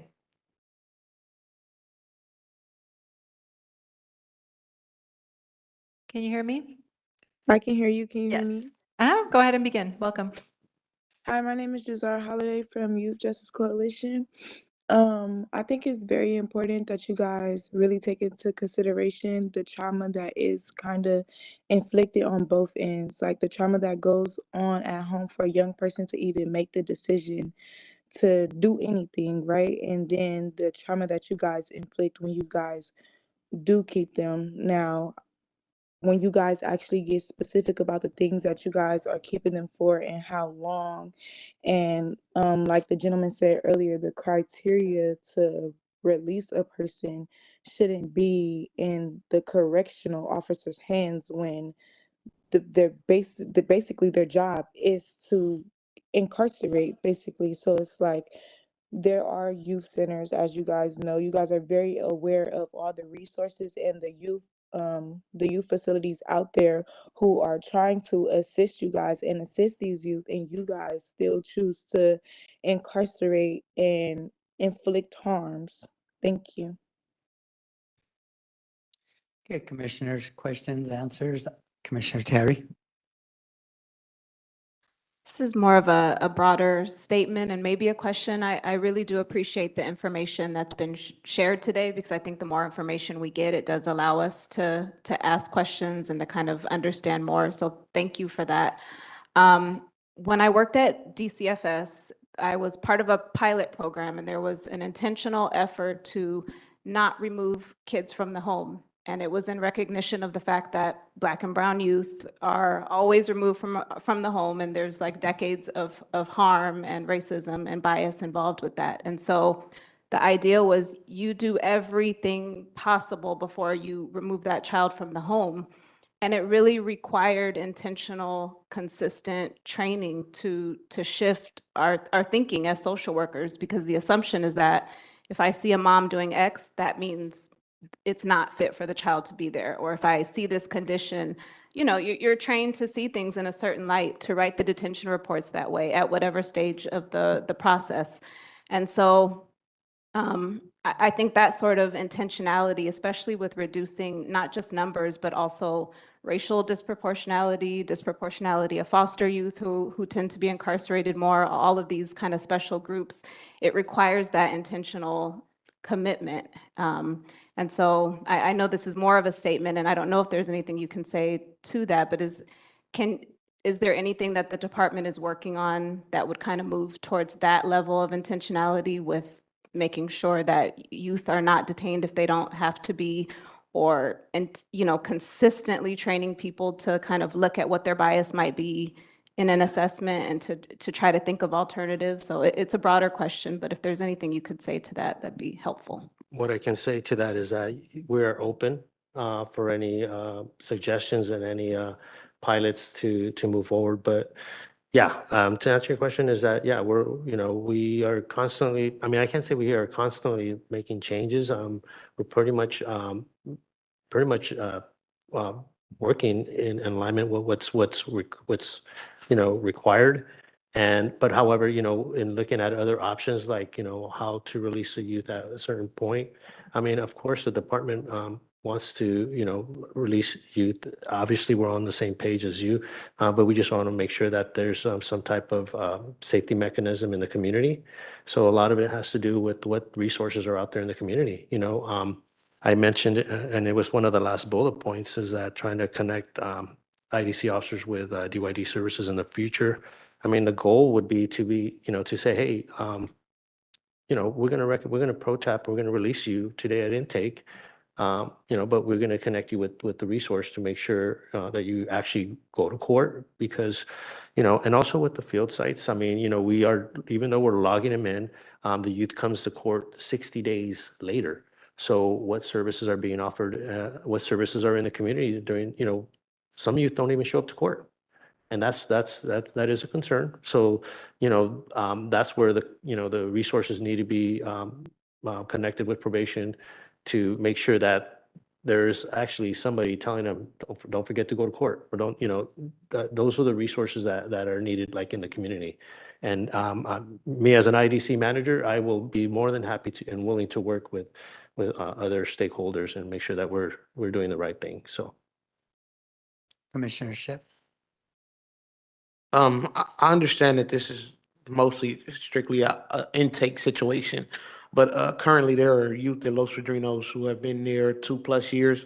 Their programming, some of them, and they're young people still, but some of them are so like into what they're doing They've started nonprofits in their unit with everybody involved, right? Does IDC ever take a second look and make a different recommendation about these young people? Because, I mean, sitting inside of a juvenile hall for 3 years, still fighting, trying to understand your sentence is a court issue, and we can't deal with that piece. But can we make a new recommendation if we look and see that these young people are doing everything that they're supposed to do? So IDC, we pretty much are just like the gatekeeper. We do an initial assessment to see if the youth should be detained at that very moment, and we make a recommendation for the court 2 days later. Now, what happens in court, obviously, if the district attorney decides to file on that charge and proceed with the case, the youth will go to trial. And so probation department is tasked to do a more enhanced report, which we would call a pre-plea report, and that's actually where they could get information from the IDC officer as well, because we did an initial investigation. But also, they're also looking at other resources like DCFS. They're also looking at other areas, and also coming up with a solution to see if they can, what would be the right decision for that youth. So what happens in court, obviously IDC is, we're interested in the outcome of what happens at the detention hearing, but after that, it really falls, up to the court, and then the judge assigns the case for like a pre-plea report. They'll order an additional report, which is a more enhanced report, and then it starts the probation process. So again, like we are really, IDC, it's an important function, because we are like the gatekeepers, and again, we've been told, juvenile hall, there's a lot of youth in there. So we're trying to do our best to keep the numbers down, but we also don't want to just release everybody. So we have to basically follow what we're mandated to do. And that's exactly what we're doing. So, but yes, we're trying to take everything into consideration. We're looking at every case differently. It's not a rubber stamp, what the recommendation is. Certain charges we do have to detain at that very first intake. However, that doesn't mean that we can't not recommend releasing the youth at the court. And so that's pretty much what I wanted to let everybody know. Commissioner Kokani, and is there anybody following so I can get an order? Right, so you'll be the last person here. Yeah, again, I'm just struggling with the lack of actual concrete answer. And I'm looking at the LA detention screener, and this is where I'm struggling, right? One of the areas in which a young person can get 2 points for contributing to their, the support of their recommended detention is youth rarely completes homework and has consistently below a C average with behavior that shows little or no commitment to schoolwork. And so I'm curious to what extent, does IDC or staff from IDC determine if that young person has an IEP, determine if that person is learning English as a second language, to determine, there's so many things that could go into that. And so that's why I'm trying to ask, is there a list of questions that a probation officer is mandated to ask? Is there a set of information that the probation officer is required to obtain before giving a young person 2 points for that specific issue? Same thing with few pro-social acquaintances. Over half of the youth's family, friends, or acquaintances value or perceive a variety of delinquent behaviors and deviance as acceptable. Are you telling me that an IDC officer is talking to every relative that young person has, every person in their friend group? I find that hard to believe. So is it like they talk to 5 people, they talk to 1 person, how many people qualify as half of the youth's family, friends, or acquaintances? And the last thing, this bothers me so deeply, because a young person can get positive points or points taken away from the screener if the IDC officer determines that there's constructive use of time with family. And one of the things that gets them 0 points is if a youth spends most of the time being bored, doing nothing, channel surfing the TV, computer video games, surfing the internet. Have you been inside LP? Have you been inside a day room? I am so furious that this is on here. That's all young people are doing inside their day rooms at LP, and that they are penalized for doing that when they are at home is just wild to me. And so that's why I'm feeling a deep sense of frustration, because I have not received a single answer with any concreteness around what IDC officers are specifically asking to determine whether or not they give a young person points for supporting their detention or their release. And if that list exists, I'm just asking that you share it. Well, we are actually, I'm glad you're bringing that up, because like I said, we are actually working on enhancing the LADs, and those concerns that you're bringing up is definitely something I want to bring to the committee as we roll out the new enhanced LADs. But to answer the question, I mean, we're really getting the information from the parent, asking the questions, because you got to understand that a youth, we do have to Mirandize the youth, and we also have to get in touch with the public defender at that point at intake. And I would say 99% of the time, the public defenders say do not discuss anything with the probation officer because they want to talk to the youth first. So we really rely on the parent contact to make sure that we're getting enough information. I'm instructing my officers, if you can, reach out to the school if it's during school hours, and we're able to contact the school to ensure, like, are they coming to school? That's a big one. So, the IDC intake process is not, it's a really important report, but we are not able to get all the information that's required, and that's pretty much why the court orders an additional report after the detention hearing to look at all those other factors. And at that point, there's an opportunity for the court, to release the youth after the detention hearing. There's a lot of instances where even though the judge, we might recommend CDP release at the detention hearing and the judge disagrees, he might want more information and he orders a report, or he's asking more information, and he actually is setting up for what we call a pre-plea report, which will be later on down the line be presented to the court. And that's where the probation officer does a more intense investigation and looks into the actual case and actually, if we're not able to contact the victim, they actually try to get a victim statement as well. So the department as a whole, we're doing everything possible to see what the best option is. But the concerns that you're bringing up, I'm not going to take it lightly. I thank you for bringing that up, and I definitely will bring that back to the table with our committee. Hey, I just, as frustrated as Commissioner Kakani is with the LADs, I'm happy that we have the LADs because we can have what the other counties have in this state, is the DRE. It actually automatically starts with the 10, and the youth has to work the way down without asking any of the questions that the LADs does. It really just is a direct filing tool, a direct detain tool. The LAD starts from 0, and the kid has to work his way up to detention. It's a different mindset. You're an employee that's working with the tool that tells you to detain and to justify lowering the score, or you're forced to start with 0 and build a case. The majority of LAD scores are under 7, which means that the kids have an opportunity to get out if there are no underlying issues in the offense itself. I don't understand this black and white discussion because it's gray. Many of the speakers today have spoken about the different home environments. And even if you try to write your own lived experience, your own home environment, it's complicated, it's gray. So until those who object to the LADs present a viable tool, not expect everybody else to do it because they have that right.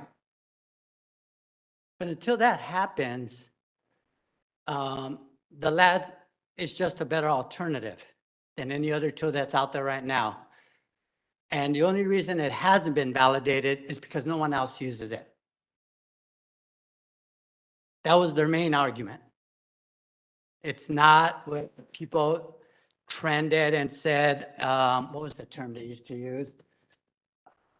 It was a term, but nonetheless, we're moving in the right direction. It's just a matter of provide an option. It's easy to criticize the tool, but it's gray. And I think that we all have to understand that. That's why it may not seem like you're getting answers. And if I were sitting in that seat, and I am an expert on intake, I wouldn't know how to answer that because every case is so different. So we're going to take a 10-minute break and return at 11:40.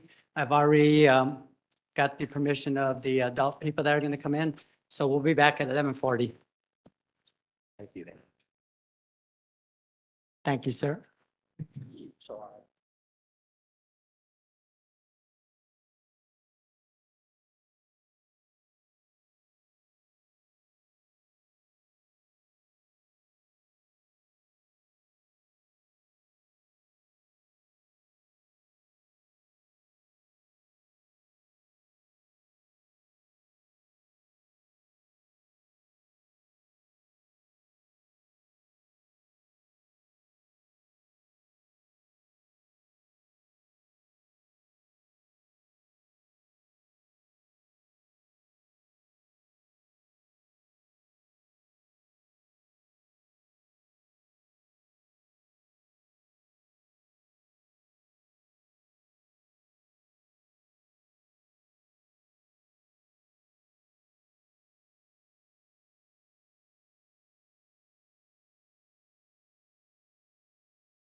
toys. Yeah, please don't force me to use your names. Chair Mundo is about to start calling people back by name. I just want to say thank you to the Probation Oversight Commissioners who brought unwrapped toys today that I'm going to be delivering to Camp Afflerbaugh, and to the great idea of the director there, Mr. Villar, to allow his young people to be able to have a gift for their younger siblings. So thank you to all of you who brought the beautiful toys that we've collected. Oh my God, the tamales are hot. Ms. Walker, are you on our panel? Oh, yeah. Yes. It's okay here? Very, Yeah, you're good there. so I'm feeling really, Okay, welcome back, everybody. It's now 11:41. Let's move on to agenda item 5, which is to discuss and take possible action on an update on staffing, report writing, and supervision from both the Juvenile and Adult Field Service Bureaus of the Probation Department. Here representing the Adult Field Service Bureau, our Senior Directors Alex Nieto from CORE, Frank Adams from AB 109. Joining us from the Juvenile Services Bureau, our Senior Director Angela Walker and Suzanne Lyles. All right, I'm sorry, there was Keith Larson was scheduled, so he's still on my script. So the PLC requested that these updates include an update on current field caseload and how the field supervision is currently structured, update on how the department is handling specialized supervision, DV, domestic violence, sexual crimes, secure youth track, youth CSEX 241s, and report writing, giving challenges caused by the deployment of the staff to the facilities. Just to clarify, a 241 is a youth that has some attachment to the Department of Children and Family Services when they are brought into our attention. Panelists, I'm not sure who's going to go first. Let's do it, Director Nieto. Okay. Good afternoon, everybody.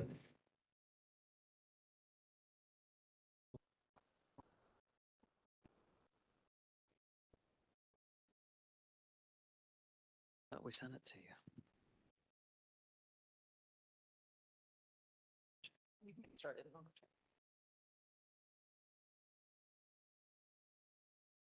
Sure where to start. Did you guys get the stats on the, Yes. okay.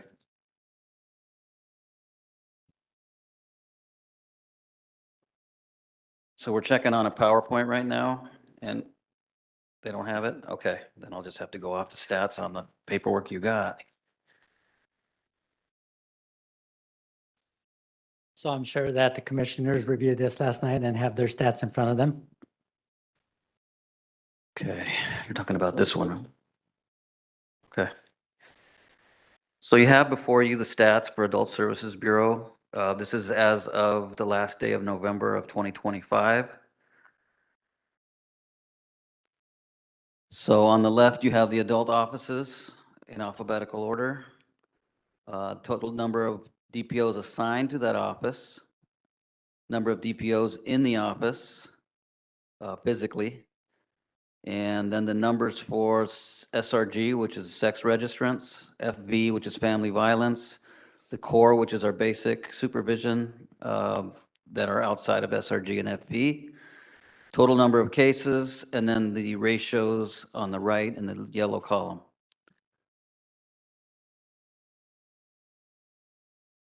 Any questions on any of that? Commissioners.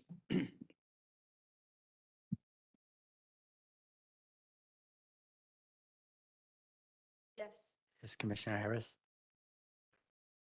I'm sure I asked this last time, but what's a recommended, I mean, I see the lowest rate is in Harbor, it's 81 to 1, but then pretty high ratios for some of these. What's recommended in the field for, what's reasonable for a DPO and a caseload to be doing good, meaningful, safe work?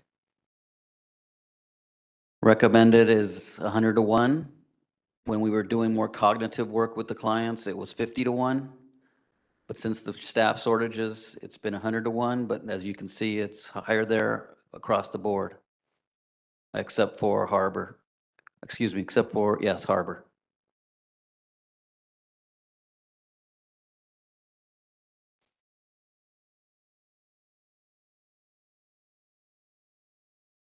Commissioner Terry? I apologize if I missed this, but for Santa Monica and Valencia, those are closed permanently or just for now, or do individuals there go somewhere else? The staff and the clients are going somewhere else. Those were permanently closed. Okay, and so for Santa Monica, where is the next closest, or where do they go? And then same That for was based on the area code, zip code of the clients. Most of them some of them went to East San Fernando Valley, and some went to the ROC, the Reentry Opportunity Center.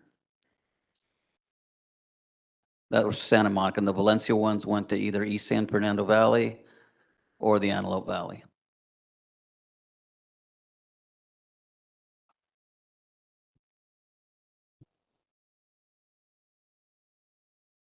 Commissioner Ship?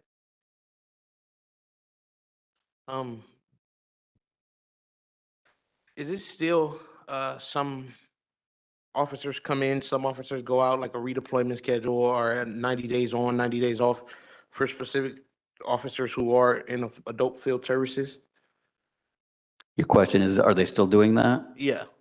Yeah, but they do 90-day rotations where they're actually in the office, and then they come off, they leave, and then that could be 90 days, it could be 60 days, it could be 30 days that they come back.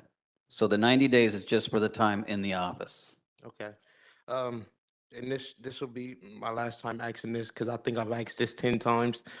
Is there a notification system that somebody's probation officer is changing or who they contact is changing? Or just anything to indicate that you won't be talking to the same individual that you were talking to maybe the last 10 times you were here or 5 times you were here, or do There is no system in place right now. Usually, sometimes the PO himself or herself will take the initiative and tell the client that they won't be around for 30 days or 90 days, whatever it is. But they are told to, they need to keep checking in, that they will be seen and heard and worked with by the officer of the day when they do check in. and and to that point, so it's on the probation officers to check in. And how often, well, since this has started, how often have people been violated because they didn't check in or the person changed? Like, is that happening as well? That's happening, but I don't have numbers for you. Okay, thank you. Commissioner Canales? Hi, thank you so much. These numbers and the ratios seem extremely low, the ratios of available DPOs in the office as an assigned. And so I'm wondering, is there anywhere like a complaint line, or have you had any problems that you've seen? I mean, just we've heard in the juvenile, system where parents are calling saying they can never contact anyone and things like that. And now with the adult services, I know prior to the deployments and closing all the offices, I went in person. I had to do a prison pickup, and it was with the AB 109 adult supervision. And I was able to call and see, where that adult was going to be located, and it was of their preference, that would be convenient for them. And I went in the office and was able to learn about everything that was provided and that was available. But now with the closed offices and the limited staff, I'm sure all of this can no longer be provided. And are you seeing, a problem with it? And what does supervision actually include with the, 3 to a couple of hundred? What I'm wondering what that looks like. Well, like I touched on earlier, there's no cognitive-based work being done. It's basically check in, how are you doing? What kind of work are you doing? What can I help you with? What kind of referrals can I make for you? Housing, food, medical, etc. It's just the basics. That's what we have to do based on what we have as far as numbers. We have a lot of, the officer of the day not only does that, but other officers are pitching in regularly, whether it's 3 in the office or 9 in the office. Sometimes the supervisor pitches in. I see some hardworking deputies doing what they can to make sure that the basics are being met for these clients. Oh, you made a question about the complaint. I'm over 9 offices, and I've received 1 complaint in the last month. So I average about maybe 1 a month, just to be honest with you. So somehow probation is still somehow meeting the demand to provide the resources and the services to the clients that might be seeking resources and everything. So they have to be taking some work home with them. I mean, you know. Yes, they're What's taking, humanly possible. they're taking work home with them. They're doing work on the weekends. They're doing overtime. They come in early, they leave late, and they are doing overtime. I can assure you, because I look at the forms and I have to sign off on them. And the supervisors are doing the same thing. They're keeping us afloat too. Commissioner Meredith. Yeah, I just want to make a comment here. Yes, these numbers are very concerning, obviously, and getting people back to work is a problem.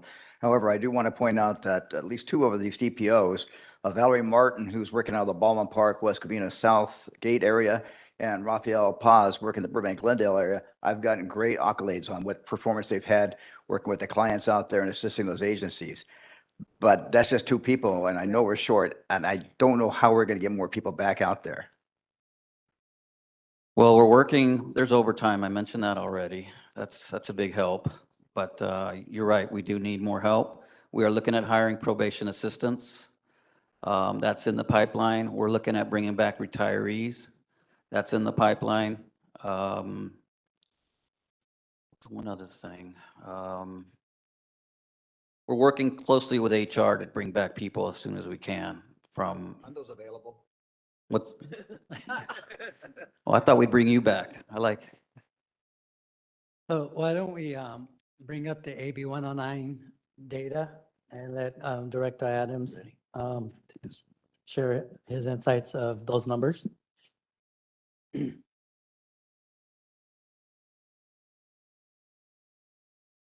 I'll wait for the slide. I mean, it's the same thing.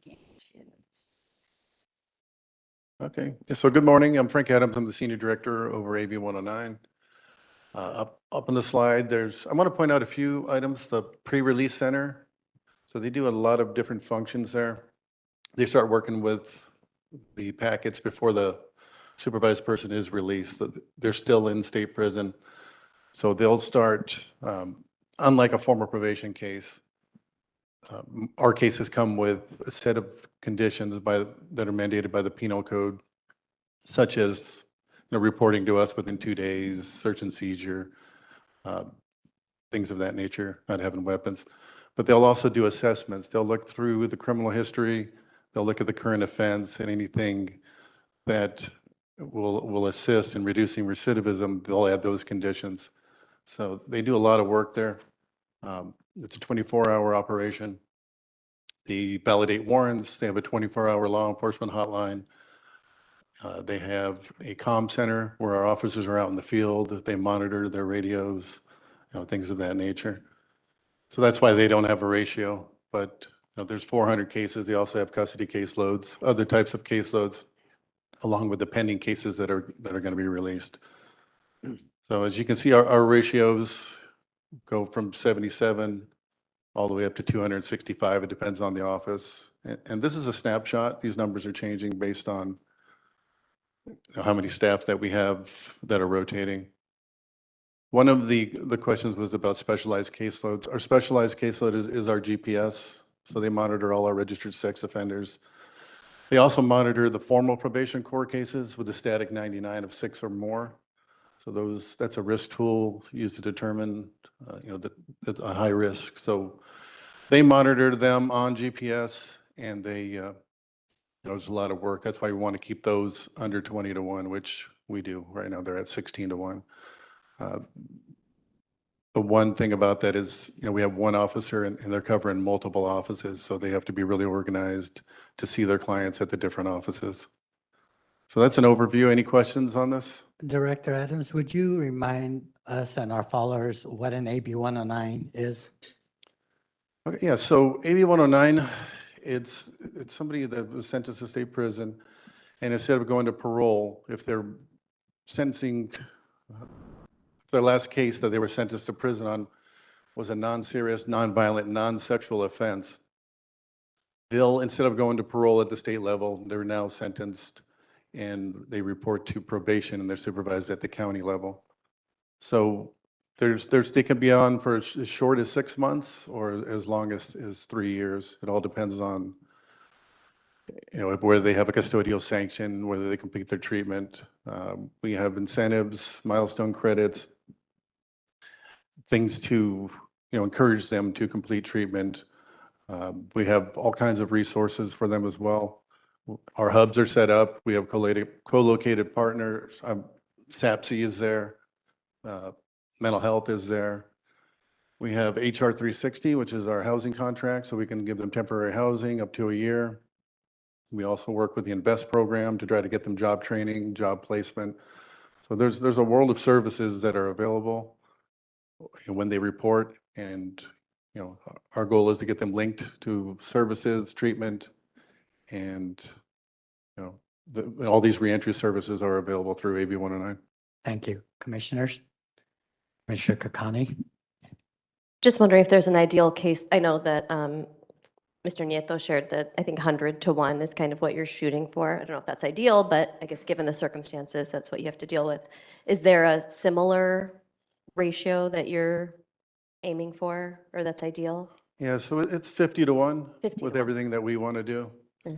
And in addition to these ratios, we have a lot of staff that are committed, people that are reassigned to the institutions that are still helping. Okay. People that are in the camps that are still helping. All our officers are working overtime, So AB 109, I guess, assigned DPOs are also deployed.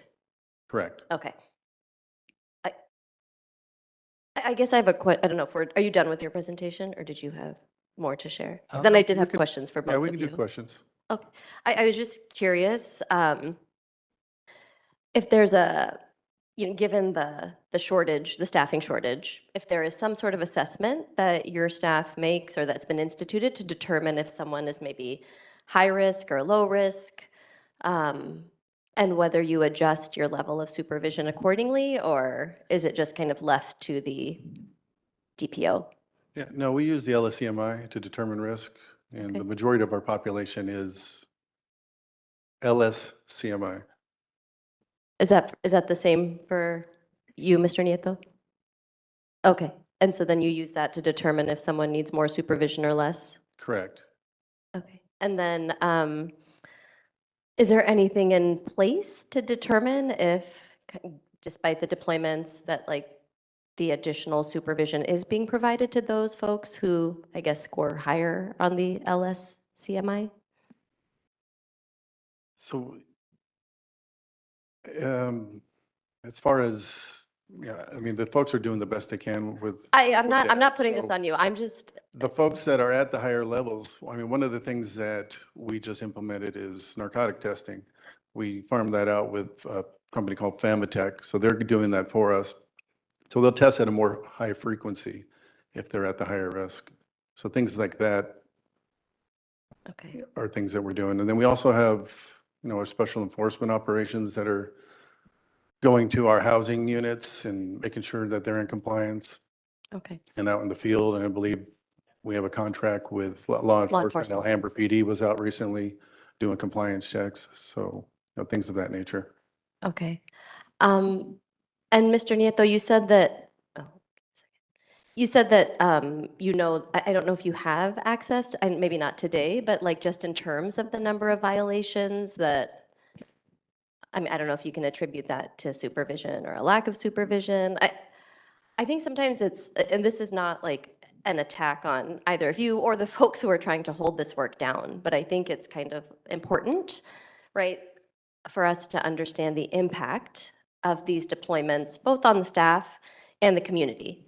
And so just, yeah, if you have that data or on like violations, if you could share that. I don't have that data, but I know that the supervisors at each area office do triage what comes from the court and then what's coming in to deal with what considered more high risk or what is a more, for lack of a better term, a worse crime committed by the client. That's the job of the supervisors, and they're frankly doing a great job of that. How do you determine that they're doing a great job? Because I see it, because I go to all the offices. Okay, but there's no like data or, I don't know, any quantitative or even qualitative data that, I don't have that handy. So just so we can get all the data in, maybe we can move on to Ms. Walker's data for juvenile. I can read it from here. Good morning, Angela Walker, Senior Director for Juvenile Special Services. And I will just present the data that we have. Our data is, the caseload information is as of November 1st, and the staffing information is as of November 30th. They don't have to. Okay, I can see that. So the first column, the first column indicates the total number of DPOs assigned to the office, and that assignment is all the DPOs in the field, FILLED, field items in that office. So that's going to include your deployed staff, your staff that are on leave, so that includes everyone. The second column reflects supervision DPOs in the office, and that's our number of supervision DPOs. We added in a column for investigation DPOs because they are not necessarily, although they're in the office, they're not necessarily engaged in the actual supervision of cases. And so your ratios, your average number of supervision cases per deputy on your far column utilizes the number of supervision deputies to calculate the ratio. The column before that reflects the total number of supervision cases for each area office that's listed there. We have the 13 area offices where juvenile cases are supervised, and the final row reflects pending supervision. So our data was captured as a snapshot data as a point in time, and so in the system, these cases had not been assigned at the time. So they could have been assigned the very next day, but when the data was pulled, they were not assigned. The second chart below reflects the special operations that were highlighted in the information request from your board. CSEC, 241.1 dual supervision, and the SYTF supervision unit. So CSEC, there are 5 deputies assigned there. Currently in office, there's 1 deputy, so they're supervising all of the cases assigned to that unit, the 21 cases. And I'm going to skip down to secure youth treatment. There are 19 deputies assigned there and 6 in the office with an average of, carrying an average of 23 cases. For the 241.1 dual supervision unit, I want to make a correction to the data. There are actually 8 DPOs assigned there, and there are no DPOs currently in the office as of the time of the data that's reflected. So they are supervising, I mean, the 134 cases are not divided by 2, is basically what I'm saying. There are no deputies in that unit that are currently in office as of November 30th. So what we're doing with specialized operations, we are using assigned DPOs that are assigned to those operations, but then we also tap into other DPOs with previous knowledge and experience from those operations that assist with those units. The supervisors, as has been stated, even in adult and AB 109, the supervisors are actively engaged in supporting and providing case management services as well. And we are utilizing all available juvenile operation staff. So when you're in an office, we are utilizing everyone who is available to assist with case management activities, seeing youth and families when they come to the office. Thank you. Just for historical context and knowing that you're a seasoned officer, that's been around, what was our high with supervised individuals In that you ter- can recall? Just in terms of our percentage, just number of the number. supervision, percentage ratio of supervision cases or total? Total. Well, Suzanne may have a better recollection of the actual high number for us. I'm sorry, the number of Supervision cases, like the high, at a high. at a high point, I'm sorry. just a guess. Over the last, it's actually gone down significantly, say from 10 years ago. But I would say over the last 3 to 4 years, it's been fairly stable in the low to mid 2000s of supervision. So the, what is it, the 200 or 2,222 is pretty consistent. There's very small fluctuations, I would say, since probably COVID time. Okay, because before that, it had to be like in the 10,000 or so that we were supervising, right? Absolutely. I mean, I think 10 years ago, we were certainly up around 8,000. If you see kind of the structured flow chart of that would go year by year, you're going to see significant drops. But I would say, again, over the last maybe 3 to 4 years, it's been consistently around that 2,000. Like I said, I saw a high of like 2,400 to a low of 1,900 at one point during the year of COVID. Okay, commissioners, we'll take a few questions, then we'll let the public weigh in. Anybody questions on this data? Commissioner Kokani? Do you have data on how long it takes for a young person to be assigned an officer? I know that you have, whatever it was, 40 that were not assigned, but generally speaking, is there any data on how long it takes a young person to be assigned a PO?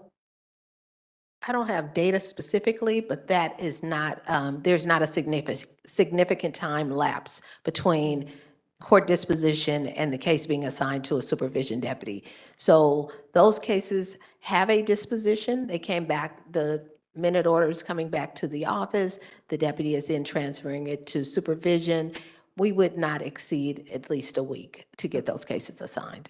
I mean, this might just be an anomaly, but the number of public defenders I've spoken to, and just defense counsel generally, who say that their clients are 2 weeks, 3 weeks, sometimes 4 weeks post-disposition, waiting to find out who their PO is.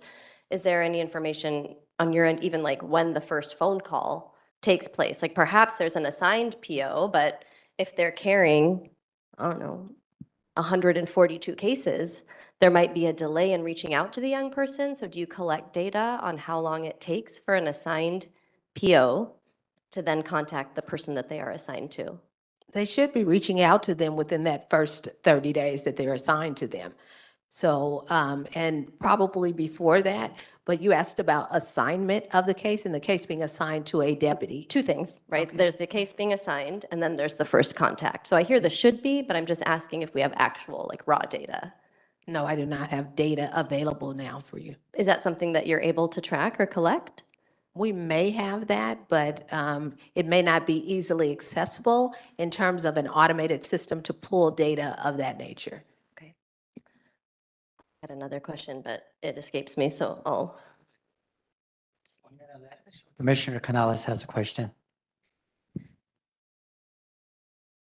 I think it's really more of a statement. Again, going by the numbers and the ratios and everything. I mean, I know a lot of like community health workers and they can't exceed 30 on a caseload. And right now I just happened to Google, and even the LA County Department of Health typically manages a caseload between 10 and 35 clients.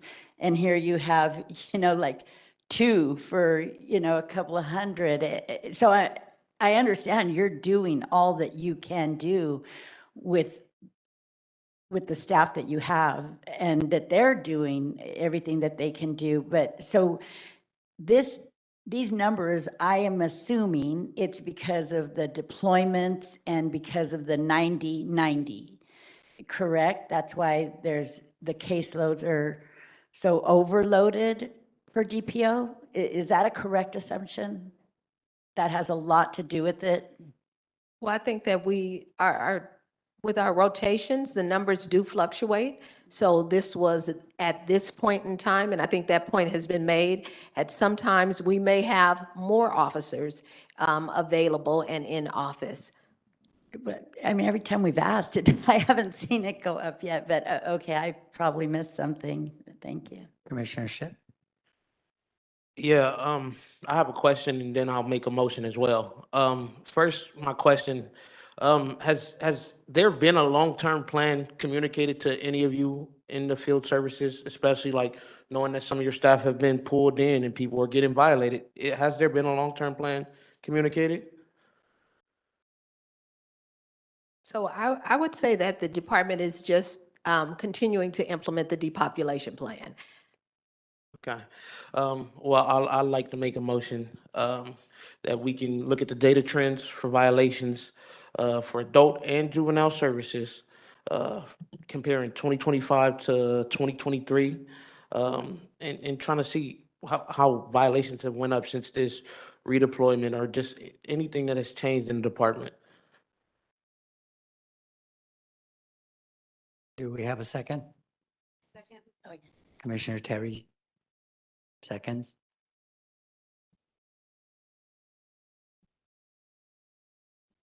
Any discussion points?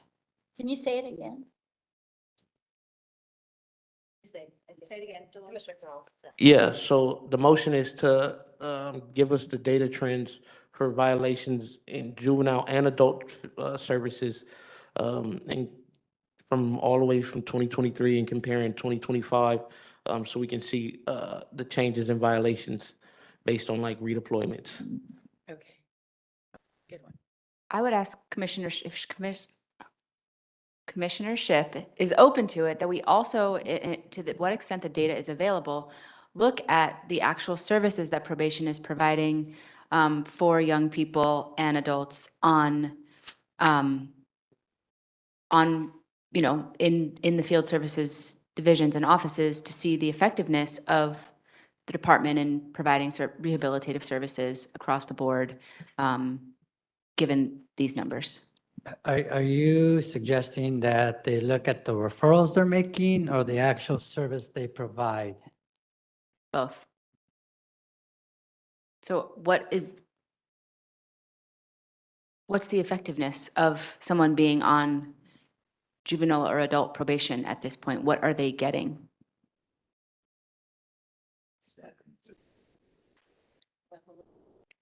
What would it look like? I don't know. Yeah, Get a description, like, oh, here's what they get, so something more. Can you talk? Yeah, let me into the mic? think. No, I was telling Diane she could talk into the mic. Oh. That's an important. Talking to the connection. mic.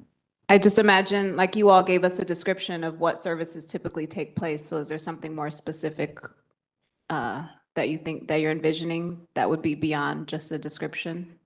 Like, are we looking at average number of referrals given? Are we looking at, the types of checks that took place? I don't know. so once you get the list, you're asking the department to pull every single file manually and create some kind of checkbox because it's not going to be done automatically. So No, I don't want that. But I'll think about it. My general point, and I can withdraw, but I think my general point is a nexus between someone being on probation and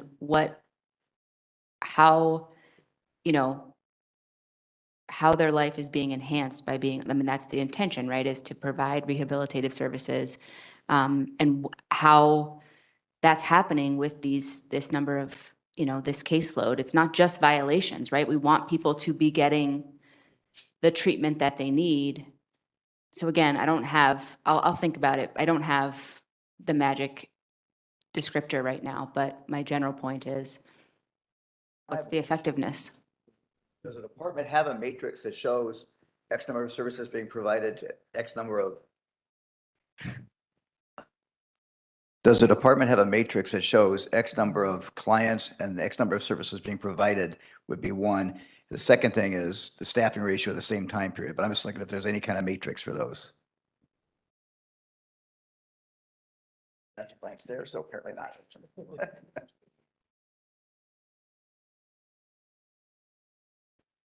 You're asking if we have data that shows the number of clients, services in a comparison chart for 1 year to another? Right. No, we do not have that data available. Commissioner Canales? I know with some organizations, they get their referrals from probation because my husband works at St. John's, for instance, and they get warm handoffs of all the services they provide. It's for, from probation. And then Wendy and I have also been at presentations where young people are going on and on about all the services that probation assisted with in helping them. So I think that it would literally have to be an individual type, case by case data collection type. Could I make a suggestion, Commissioner Harris, that it's young people and old people that we've heard talk about it?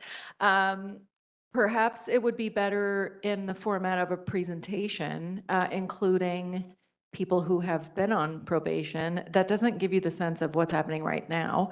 But there certainly are we have some good community agencies where we could talk to folks about that, and then maybe some defense counsel or other people who could talk about what the experience is like now from that perspective. Does that not sound like a good idea?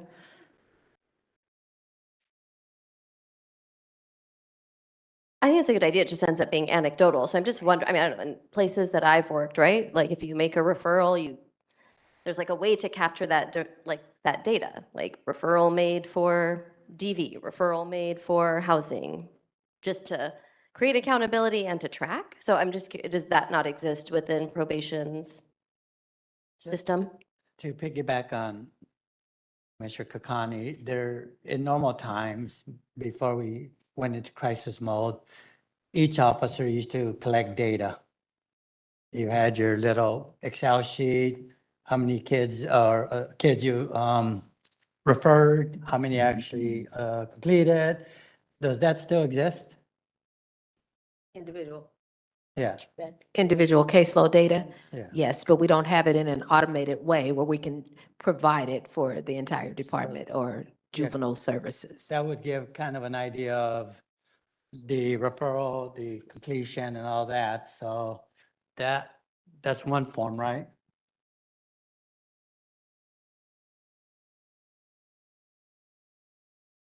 Keep proceeding, Commissioner. So, but are we withdrawing? Oh, okay. And Okay, are we ready to go to public comment in general? yes. Okay, so we will be taking public comment on item number 5, as well as on the motion made by Commissioner Shipp and seconded by Commissioner Terry, asking for data on the data trends for violations in adult and juvenile field services, comparing 2023 numbers to 2025 numbers. So we can begin with public comment. Go ahead, Kevin.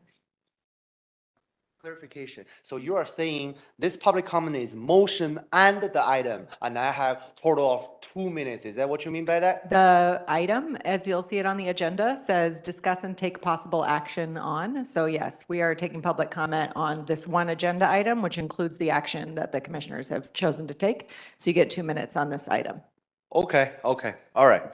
So yes, thank you very much. So after looking at that data, I really don't know that how does our chair go to sleep tonight, because that data is really giving me a hard time to go to sleep tonight. Yeah, well, I mean, specifically for me, I don't know about you. Yes, I heard that our chair is a former probation officer. That means your brothers and your sisters rely on you. And then when you look at those officers are having so much caseload that they are not able to handle, and then you have hundreds of brothers and sisters staying at home, they are not allowed to go back to work. If there's anyone that all of the probation officers can rely on this board, it's their former brother, former sister, that is our chair Mondo, because their brother, their sister, former brother must make sure taking care of their problems. That's why the probation officers have a huge trust, rely on our chair. How do we get them back to work? But after I have been here probably 7 or 8 times, I heard numerous public comment by numerous probation officers. They were begging you. They were begging you over and over again. They were begging you 24/7. How can they go back to work? And our chair Mondo does not seem to care much. The other gentleman mentioned about overtime. I think that is a good way in certain extent, but I also inform our chair Mondo that understand something fatigue. Everybody understand that just 2 months ago, Los Angeles County Sheriff Department double shift deputy sheriff, 16-hour double shift overtime mandatory when they drive home back to home and then crash on the freeway. 16-hour fatigue double shift overtime. That is costing the lives of the officers if you're giving them too much overtime. So try to get your brother, sister, probation officer back to work. That's number one solution. Thank you. That was a terrible tragedy. Man speaks truth right there, though. These numbers are very disturbing. I don't know, is my eyes tripping? But is that one office that's one officer to 1,021? Is that the ratio? 1 to 1,021. Can I answer to that? Real quick, yeah, sure. Yeah, it's more, there should have been an asterisk there, and I apologize for that. That should have been about 1,100, because 900 of those are mental health, and they're housed at the Rock. Excuse me, not at the Rock, at the MLK office, where those numbers are coming from. So you have 3 supervisors and not deputies watching those mental health people. So it's actually, that number would be about 500 to 1, which is still high. Yeah. Not 1,000 to 1. Okay. Still way too high for what we have. The only thing worse than these numbers is our hiring numbers. Put our hiring up there, it'd be 1,000 people apply, 88 got hired. That's the only thing worse than these numbers. And I'm gonna say, Commissioner, you guys went a little light on them. I know it ain't their fault, they just came, but you guys went a little light. I thought they was about to get ripped apart with these numbers. These are horrible numbers. We got to get people back in these offices. Only way we're going to do it, and I know you guys don't want to expand the footprint of probation, whatever that means, we have to hire people. 1,000 people apply for this job. We hired 88, and we got numbers like this. Doesn't make sense. We got to put pressure on this department to hire people. Only way we could do it is through your voices to the Board of Supervisors. We got a CEO or whatever her name is who doesn't want to hire people. We got to put pressure on our Board of Supervisors to hire. We can't have these numbers. And I'm not going to come up here and just start pointing fingers at them, because at the end of the day, we need people. Board of Supervisors' job is to make sure we are staffed. They're not doing that. You guys are the voice that speaks to the Board of Supervisors.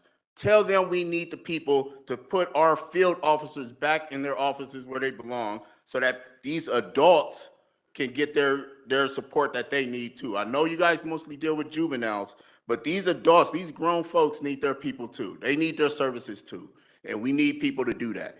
So please put pressure on your Board of Supervisors, the ones that care. I know 2 of them don't, to get us hired.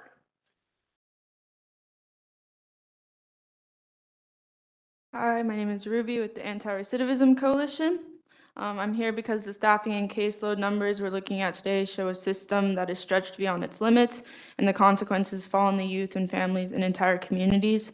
Starting with juvenile services, across all offices, there are 193 DPOs assigned, but only 48 are actually in the office doing field supervision.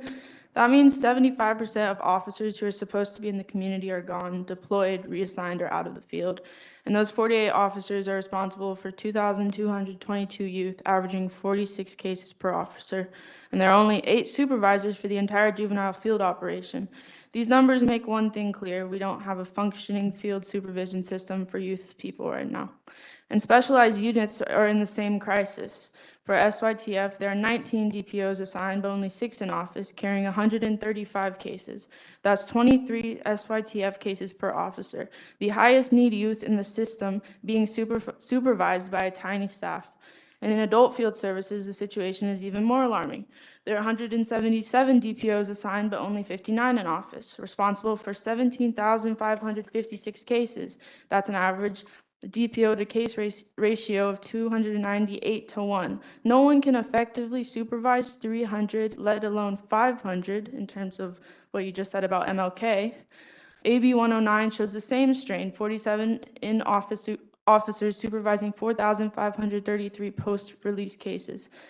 We can't call this supervision, and this doesn't help rehabilitation. I think this is crisis management, and it's unsafe for the community and unfair to the staff.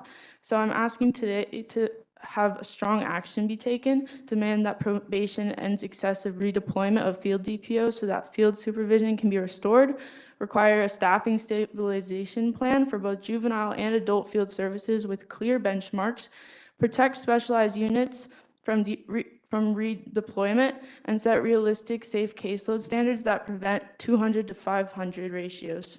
Thank you, Ruby. Go ahead, Dominique. Good afternoon, Dominique Porter. I just wanted to give a little more insight, some more input on how I feel about this. I've been on probation 4 times, 3 times in different counties, once in LA. And out of those times, I can only say I've only had probation check in with me probably once or twice. Currently on probation now, don't know who my probation officer is. And I say that because when probation officer are out of the office or you can't reach them for whatever reason, it makes it hard to obtain the resources that we need. A lot of people get out after serving time and they do want to change their life for the most part. They want to get together and do good things, but they might not know how or who to ask for help. And the number system up there is just absurd. Um, Honestly, LA County, we have a lot of resources out here as far as social workers and stuff like that. I don't know if possibly getting them involved with some of the caseloads to talk, discuss their goals and ambitions, so that way they don't turn back to the life that they used to. You know, a lot of these times, people get caught in these situations and they keep going back, violation after violation after violation, and the biggest thing is for victims and families, right? But at the point, if I keep getting violated, my mom gotta watch me get them handcuffs slapped on me every time for something that's out of my control. She becomes a victim. So that's just how I feel about it. And I feel that there's a lot more that we can do as far as the probation services, as far as utilizing the social workers, utilizing outside resources, even the anti-recidivism coalition. If probation can't sit there and grasp a hold on their caseload, there's other resources out here that will help and get them on the right path. Thank you. Thank you for putting a real face on that, Dominique. Go ahead. Hello, everyone. Once again, Andrew Mondojano with the Anti-Recidivism Coalition. Besides being a public policy advocate, I was the residential manager of the upbringing of Los Angeles Room and Board. I also ran transitional housing for foster youth with a different organization, and I'm currently with Jail Guitar Doors, and I'm the residential manager there. And it sucks to see how probation is assigned to our youth. Being a whole house with only one probation, and when he isn't available, there isn't anyone else to step up. Certain incidents might occur where we are trying to reach out to the youth's probation officer and have no contact, no help. Being someone who was on probation at the age of 10, and seeing how that has dramatically changed. I remember my probation officer being able to support, being able to tell my mother, like, oh, if no one has a ride, then I'll be able to take him to his substance abuse class. And then seeing how consuming it drains everybody, all the residential staff, when we can't contact probation for an incident that occurred. I feel like all they want to do is just violate these youth, send them back.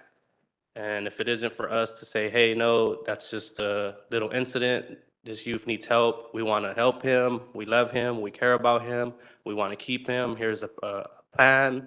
We'll follow this plan to get him the resources he needs. If it wasn't for that, then I think probation would just violate them and send them back. But seeing how one probation officer has so many caseloads determines how they're going to help them along their reentry. It isn't just on us, it's also on them. Thank you. For that, go ahead, Charles. Thank you. My name is Charles Walden. I'm here in support of AORC. My two issues here are supervision and records. I can tell you how many bales of cotton were sold in New York 200 years ago. America keeps great records because it's economic. It's recorded. We're talking about human life. We're talking about something greater than economics. And there are no easily available records. To me, that implies something just ain't right. That's all it is. I don't mean anything personal to any of the individuals. I'm talking about the system. There must be a system in place for records so that we know what's going on. Supervision. I watched a thing on 60 Minutes about juvenile animals and how they were going crazy when the poachers would kill off the parents and they got no supervision. Supervision is important. One person just for 50. Try that in a daycare center and see how long you remain open. Be blessed and thank you for your time. Thank you. That's all for our in-person comments. We'll go to online comments. We have call-in user number 8. Your number starts with 818. You can unmute yourself by dialing *6. I think we can hear you now.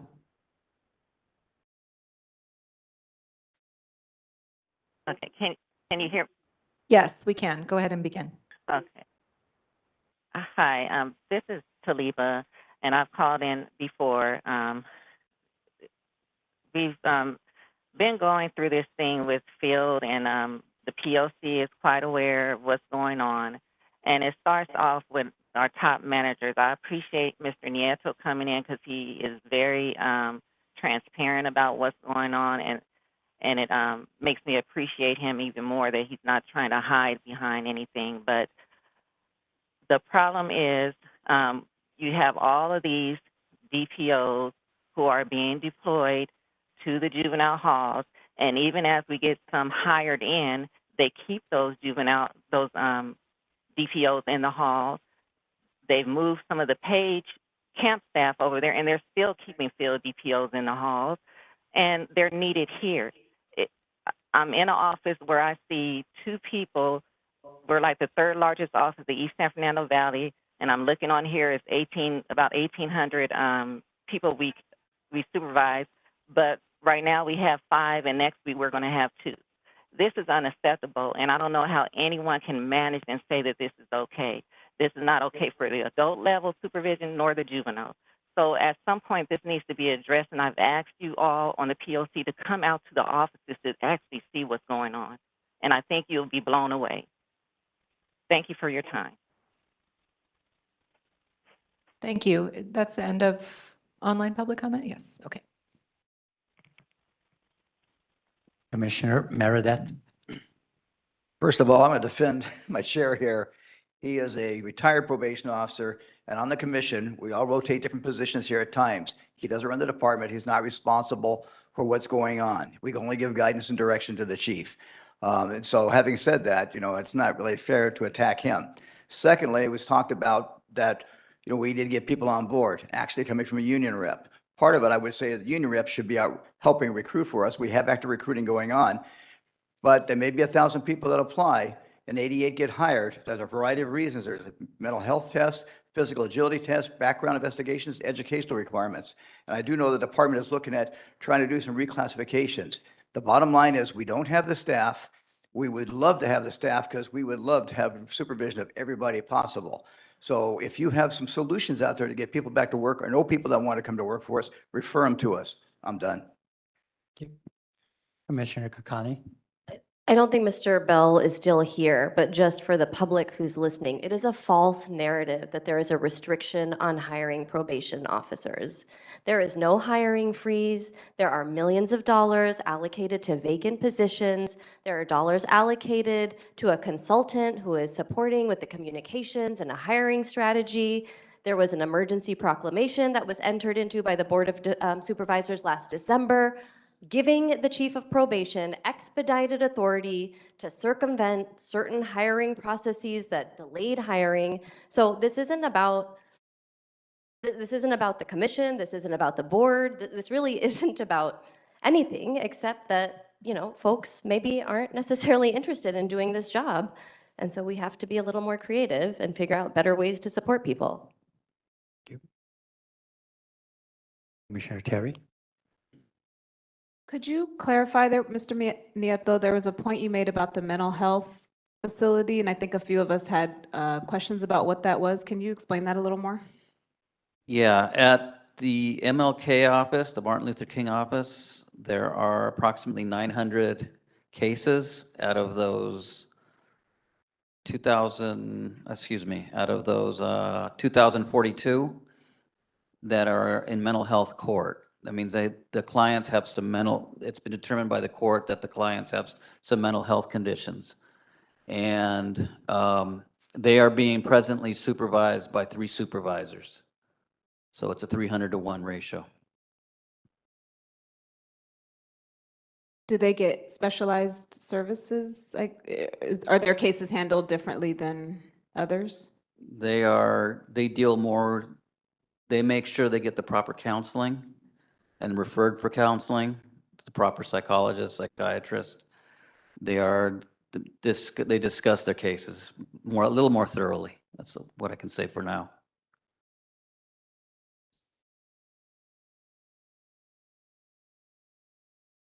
Okay, good time to vote. Yes. Okay, so please vote yes, no, or abstain on the motion in front of you by Commissioner Shipp, seconded by Commissioner Terry, which is to request information about data trends for violations in adult and juvenile field services comparing 2023 and 2025. Commissioner Canales? Yes. Commissioner Harris? Yes. Commissioner Kokani? Commissioner Meredith? Yes. Commissioner Shipp? Yes. Commissioner Terry?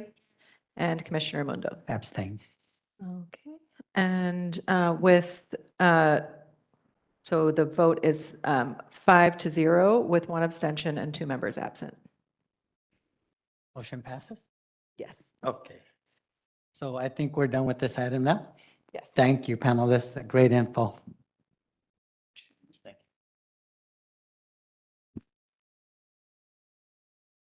Okay, with that, we go to item number 6. We will discuss and take possible action on a number of administrative items related to the POC. Executive Director Wendy Julian will facilitate discussion on these items, and then the commission will be asked to vote on 5 items, all of which are attached to the agenda and included in the attached POC motion. Wendy, go ahead. Thank you. I am going to acknowledge that there are a lot of items on this agenda item. We constructed it sort of like a consent item in that there are items that need to be voted on by the commissioners that we have had lots of discussion in the past and will have discussion in the future about, and then also just some things we have to do. So in that sense, we will just go through the list. I will say attached to this agenda item are a number of supporting documents that the department has provided that are some of the monthly reports I mentioned before, the contraband report. Those are all attached to the agenda, OC spray, that kind of thing. So let's start with officer nominations. So according to the POC bylaws, we elect officers for the positions of chair, vice chair, and secretary at our annual meeting in January. Today, we will accept nominations for each officer position. We've included a link to the description of each leadership role on today's agenda. The chair position is limited in our bylaws to 2 consecutive years. Chair Mundo is about to finish his 2nd consecutive year in January, so he is not eligible for re-election as chair for another year. The floor is now open for your nominations for the positions of chair, vice chair, and secretary of the POC for the 2026 calendar year. Commissioners, please share your nominations and note that you may nominate yourself and you may nominate people for more than 1 leadership position if you choose. I'd like to nominate Commissioner Dolores Canales for chair. Commissioner Meredith? Procaris for chair. No. Commissioner Canales? Thank you. I'd like to nominate Commissioner Diane Terry for vice chair. Any other nominations? I'd like to nominate Commissioner Ship for secretary. Okay. Now, I think that the nominee has to accept. Yes, the that was what nomination. I was going to do next. Okay. Okay, Commissioner Canales, do you accept the nomination for chair? Yes. Yes. Commissioner Harris, do you accept the nomination for chair? Commissioner Terry, do you accept the nomination for vice chair? Yes. And Commissioner Ship, do you accept the nomination for secretary? Yes. Are there any other nominations? There are not. Oh, I shouldn't laugh, but that was funny. Are there any other nominations? Okay, thank you very much. As you will see attached to the agenda, there's a motion that includes all of these items to be voted on together. So we'll take public comment on all of the items on this list, which is why I'm going to move forward right now. Okay, can I ask a question Yes. about the nomination? Since it's uncontested, is it really necessary to go to January?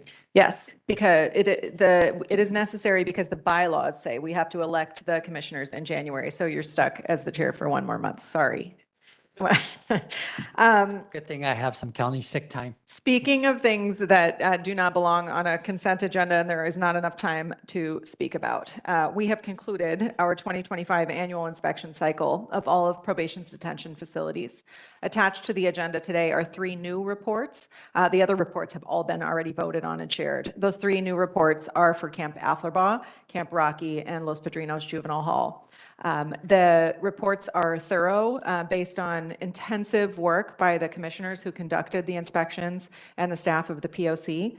They bring up highlights and concerns. The findings have been shared in detail with the probation department, both immediately following the inspections and also the draft of the reports was shared with the department. It varies, but a week to 3 weeks of time, giving them an opportunity to respond. We made some corrections to the reports, some things like typos and other things like information that was, there would be data points that were shared that didn't add up and the department corrected them. So those have all been corrected in the draft that you have. We sincerely appreciate that back and forth with the department. And then in another very big step forward, the department has actually responded officially to each of the inspections. That those responses are attached in the form of a memo to the agenda today and will be submitted and published on our website with the inspections. I will say that the responses vary from things that I think are very honest and forthright about places where the inspectors noted things that need to be fixed and the department is fixing them. There are also places where the department expresses a difference of opinion with the commission or provides facts about data. For example, there's a section in the response to the report to Los Padrinos about use of force incidents and the rates. That's not a part of our inspection, but the response does bring up some facts that are interesting. This back and forth is exactly how oversight should operate, and I'm really pleased at how that's gone.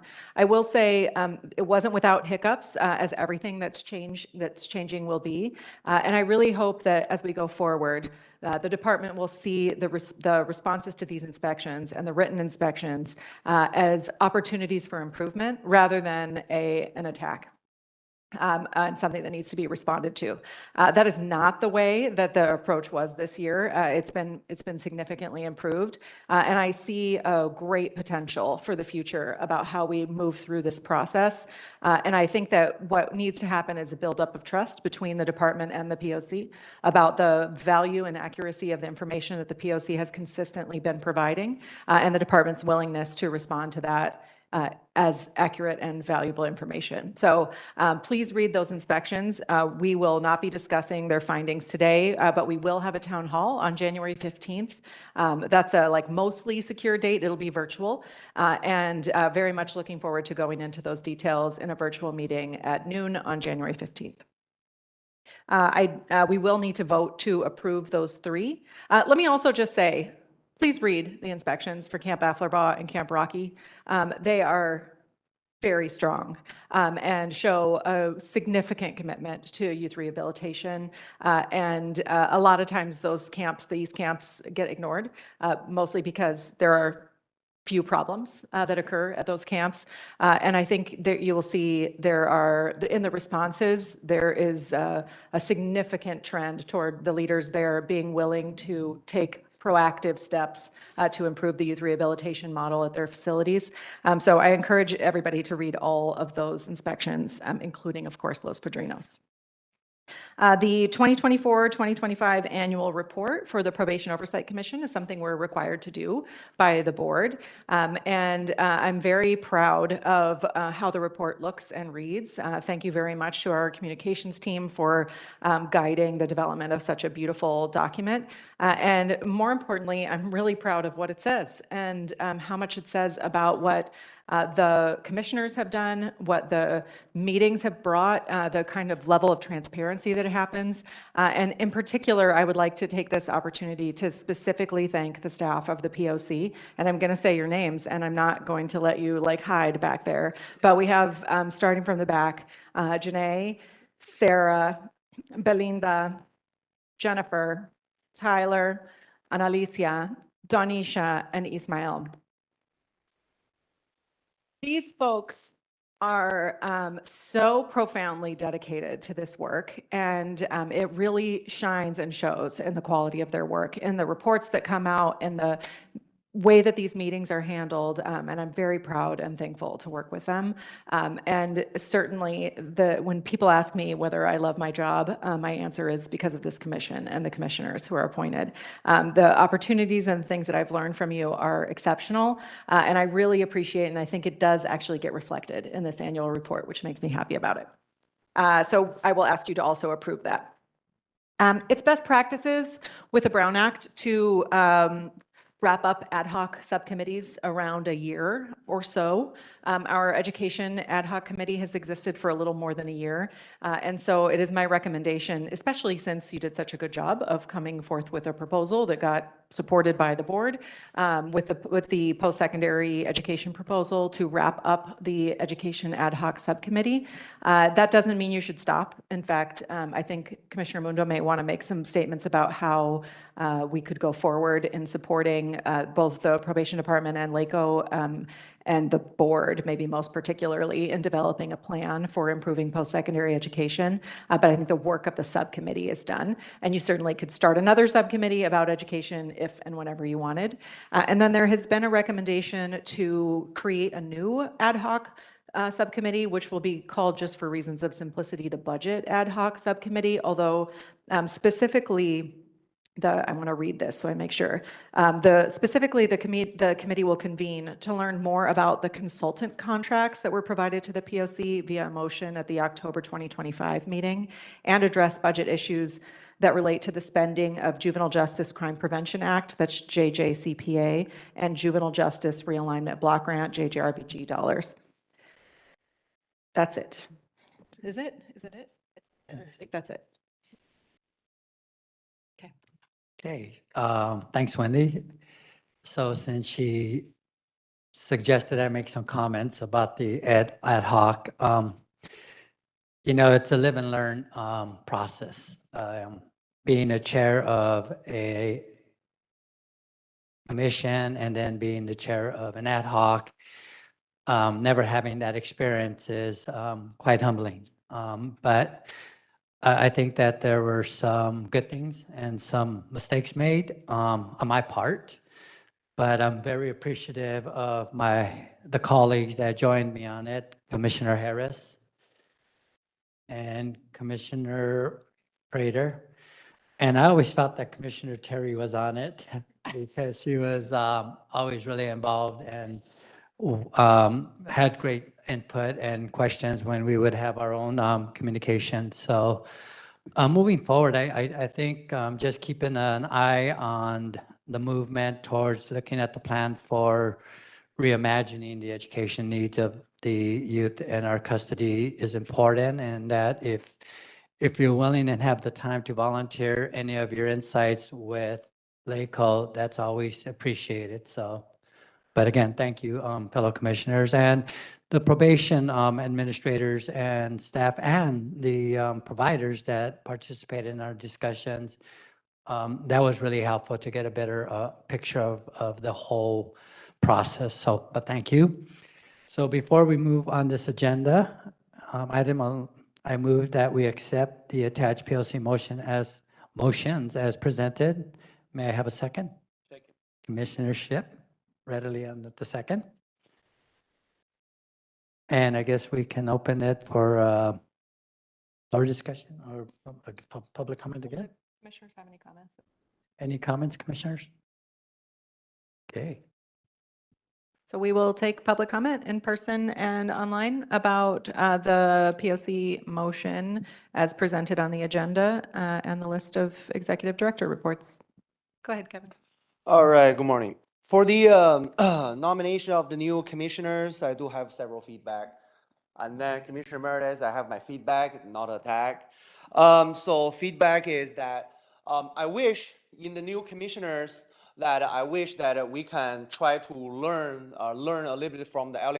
So I'm not saying every week, I'm not saying every month, but let's just say twice a year, I wish our new chair is trying to make some effort. Let's to have more community engagement, just like exactly what the LAPD commissioner did. So I'm seeing they are making an effort to, hey, you know, you are busy on your work day, how about Saturday? How about Sunday? You are busy in the morning, how about afternoon? So once or twice a year, you know, they can make it happen. I think that is also a good one. Second of all is that another issue is about the chair, oh, sorry, no issue, feedback, no issue.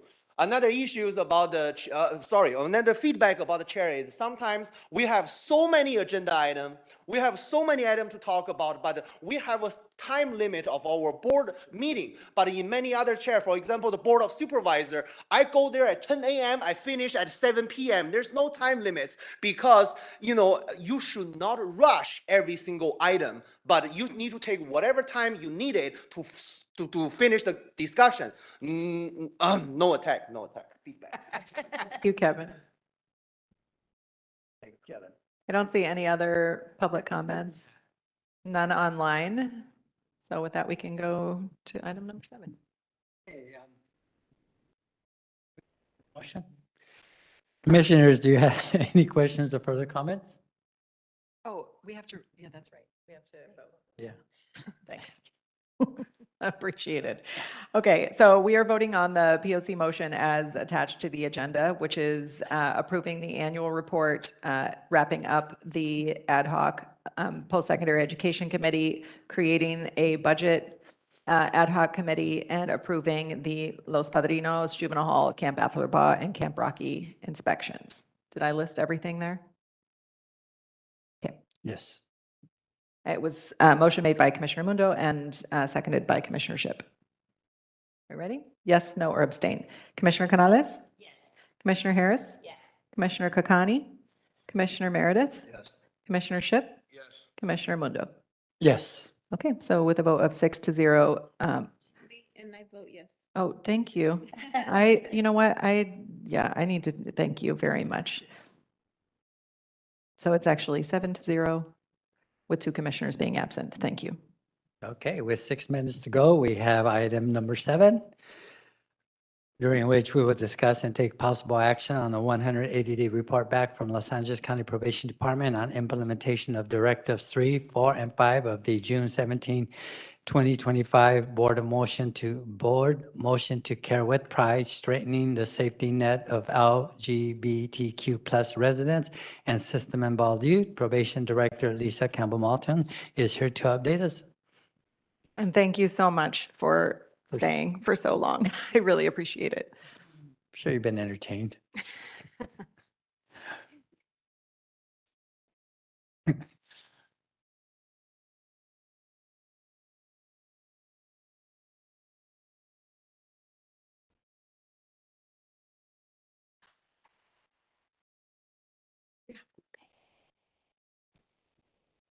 So hi, I'm Lisa Campbell Moten, but I'm really here just in support of Joanne. She's the expert on this, and I'm here to support her as she shares. And if there's any questions, her and I can field them together.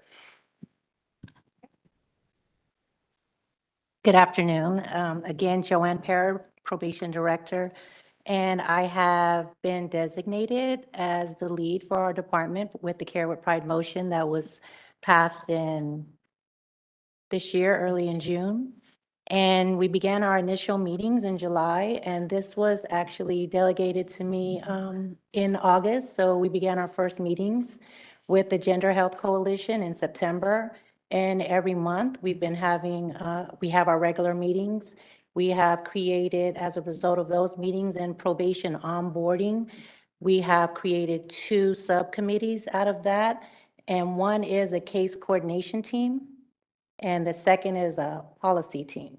So our case coordination team is, we essentially have, it includes Department of Health Services and DCFS, probation, and the ACT Clinic. And the reason we created that team is because we wanted to follow our youth in juvenile hall and ensure that the coordination process to healthcare and gender affirming care was, they were connected and linked. So we had feedback about what the disconnects were.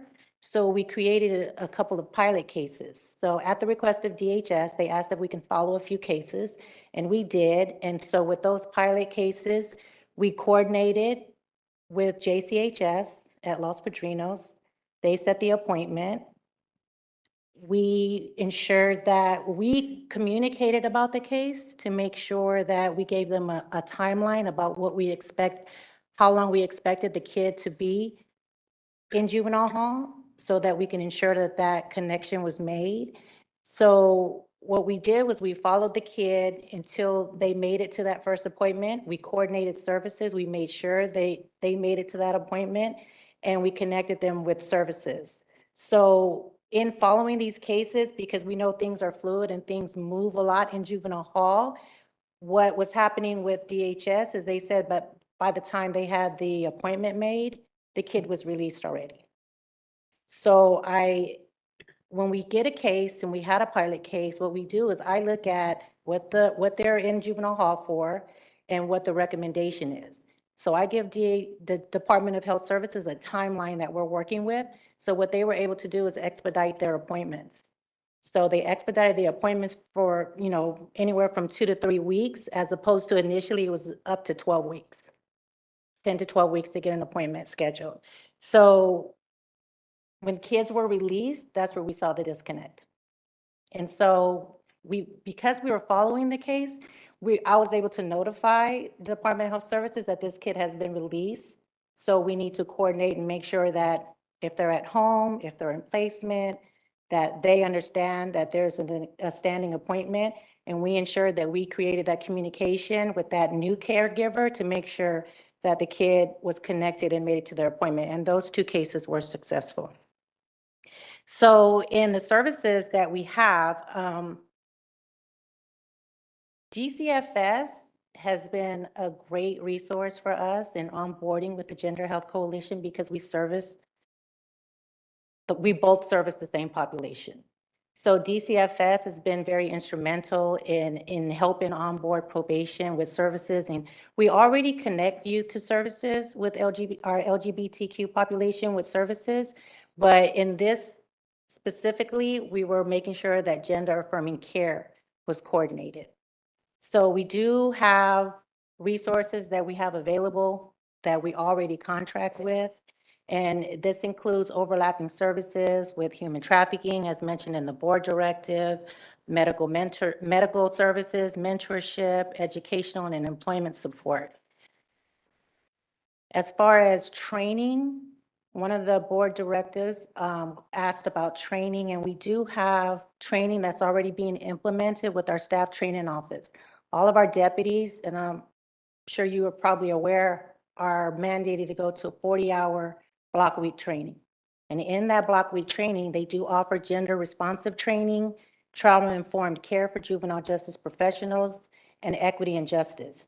So by the end of our fiscal year 2025-26, all of our deputies will have been trained in this class. And as far as data is concerned, data is kind of, we're working on the data tracking. We just implemented something in our system, in our juvenile system, to actually track gender identity and gender orientation. So we are in the early stages of collecting data and coordinating that. DHS and DCFS already have a workflow chart that they use to coordinate services. So we're in the process of implementing a workflow chart for probation as well. And when I say data can be a little bit challenging, when we ask about gender orientation, it's really about how the child will disclose to us. So we can only go by the information that the child is willing to disclose or feels comfortable disclosing. And that process starts in juvenile hall at the PREA screening interview. And then when every kid in juvenile hall, because they get a medical evaluation, we're seeing a change in information and a change in disclosure. So the partnership that we have with JCHS in the juvenile hall and our medical professionals is very valuable because they can link us back to those kids, and then we can start the coordination process. Yes. I just want to say two clarifying things. One is that a part of the reason that this report is on the agenda today is because it's a requirement from a board motion that the department report back to us about the progress on this.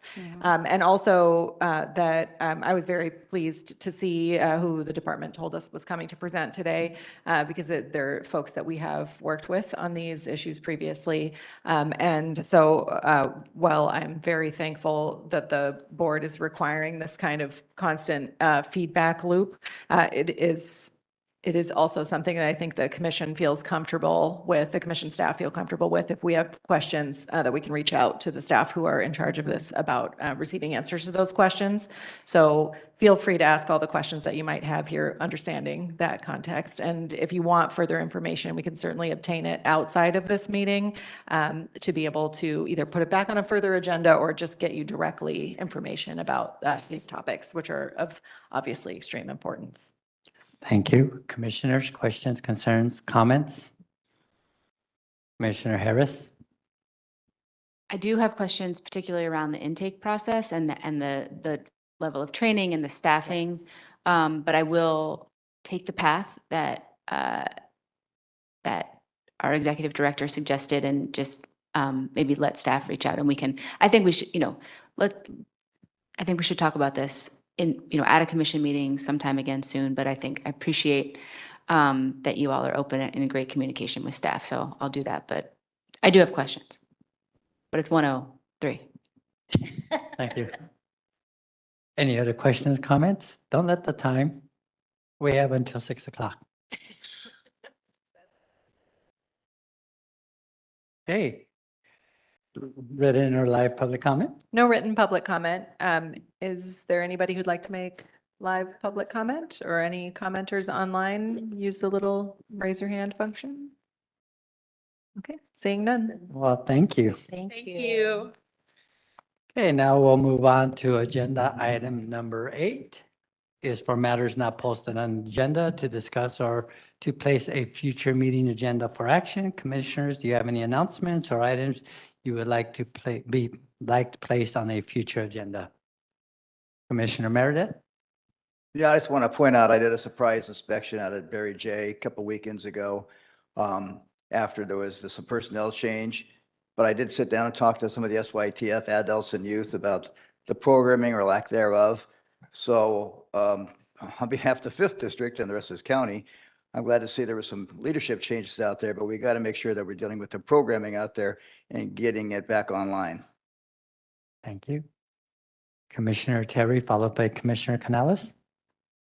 Just wanted to share that myself and Wendy went out to Barry J for their, I think it was the Inner City Youth Orchestra of LA, and they had such an amazing event where the young men played, their families were able to come and see them. Holly Mitchell was there, I believe a couple of judges were there, and it just was a wonderful event. There was food afterwards, and they all were in their suits, and I believe they get to keep the suits. And so it just was a a great event by the program, but also the probation officers at Barry J just did a great job welcoming everyone in. So wanted to share that. It was beautiful. Commissioner Canales, followed by Commissioner Kakani.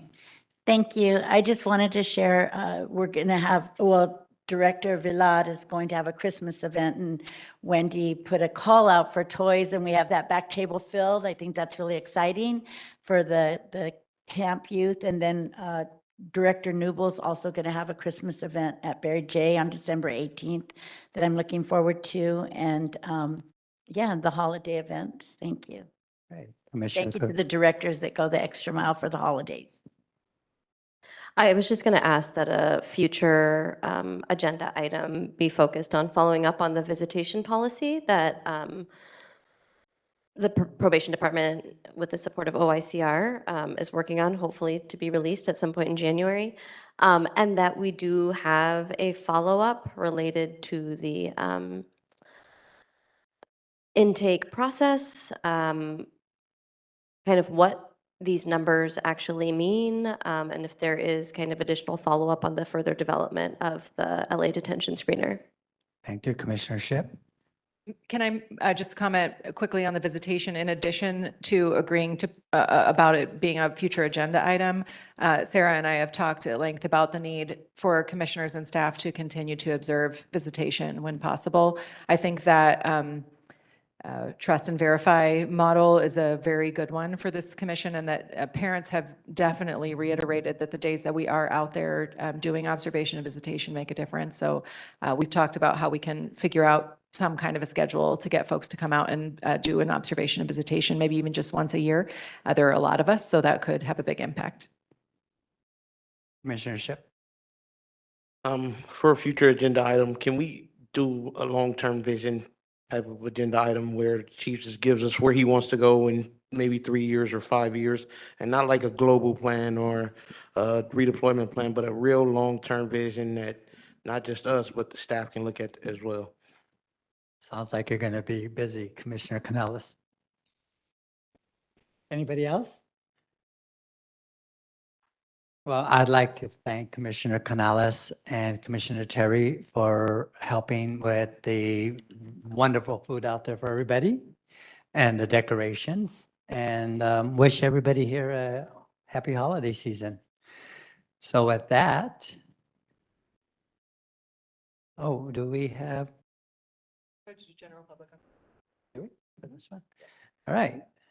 Facility general public. Yes, so this is public comment for items not on the agenda. So we will start with Kevin, and if you want to make public comment on items not on the agenda online, you can raise your hand using the raise your hand function or dial *3. Thank you, Mr. President.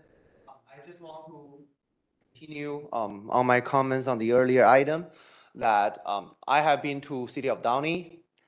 They finish at 1 a.m. I've been to Santa Monica 2 times. They finish at 1 a.m. So sometimes, I heard that Commissioner Canales, or maybe another Commissioner Kakani, they can go in one item, they go back and forth with the chief for 30 minutes nonstop. Even though I will say that I do not agree with whatever they said, but like the Rio Hondo director said, we're gonna respect the people you disagree with. That's something I learned from the Rio Hondo director. And I'm gonna continue that kind of mindset. I disagree with them, but I support them to have enough time for them to ask every single question, details that they need to know in order to do their job. Therefore, I really wish that we can take a look at the other local city council, other local commission meeting, our board of supervisor meeting, that whenever they have a bigger item, like right now, they are having a mask ICE agent item on the board of supervisor. That's a 3-hour discussion in one single item.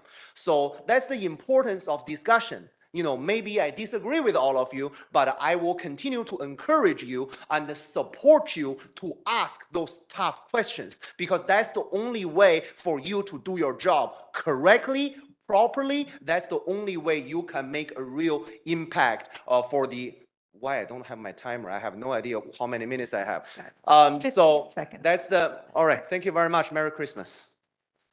Thank you. We'll go next to online commenters and start with Thomas.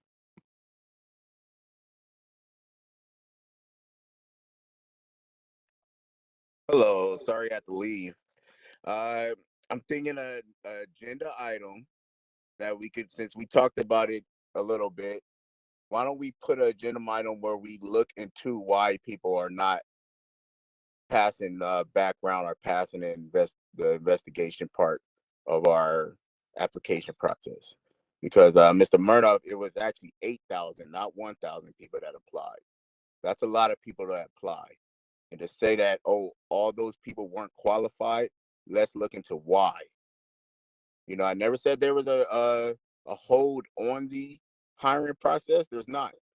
There's not a hold on it, but I do believe that the Board of Supervisors or the CEO is holding it back. So if they're not doing that, let's look into why you could get 8,000 applications and only 88 are hired. And Mr. Murdoch, we did our part. We did, as a union, we did our part, sir. We did we had 2 events, hiring events, and we got people to sign up and go through the process. And what happened to them after that, I'm not sure, but I don't think they were part of the 88 that were hired. So we have been doing our part, and there are people who want to do this job. They're not getting into it, and I think the commission should look into why. Thank you. Thank you. Merry We Christmas. have, thank you, Thomas. We have one final commenter, and it's calling user number 12. Your number starts with 310. Dial star 6 to unmute yourself. Can you hear me? Yes, you can begin. Thank you. Oh, okay, thanks. This is Probation Officer Pettis. And as listening, this is actually on item number 5. We can't give these probation officer services if we're not in the offices. Right now in probation, you have what we call a forced unpaid leave. That's when an officer works 90 days, off 90 days, work 90 days, off 90 days. And these officers work half a year. I'm one of them, and where my salary's been cut in half. We can't serve the public if we're at home. And I'm saying by discontinuing forced unpaid leave, it would instantly increase morale and retention. There is no negative impact, and it would not reduce staffing in juvenile home.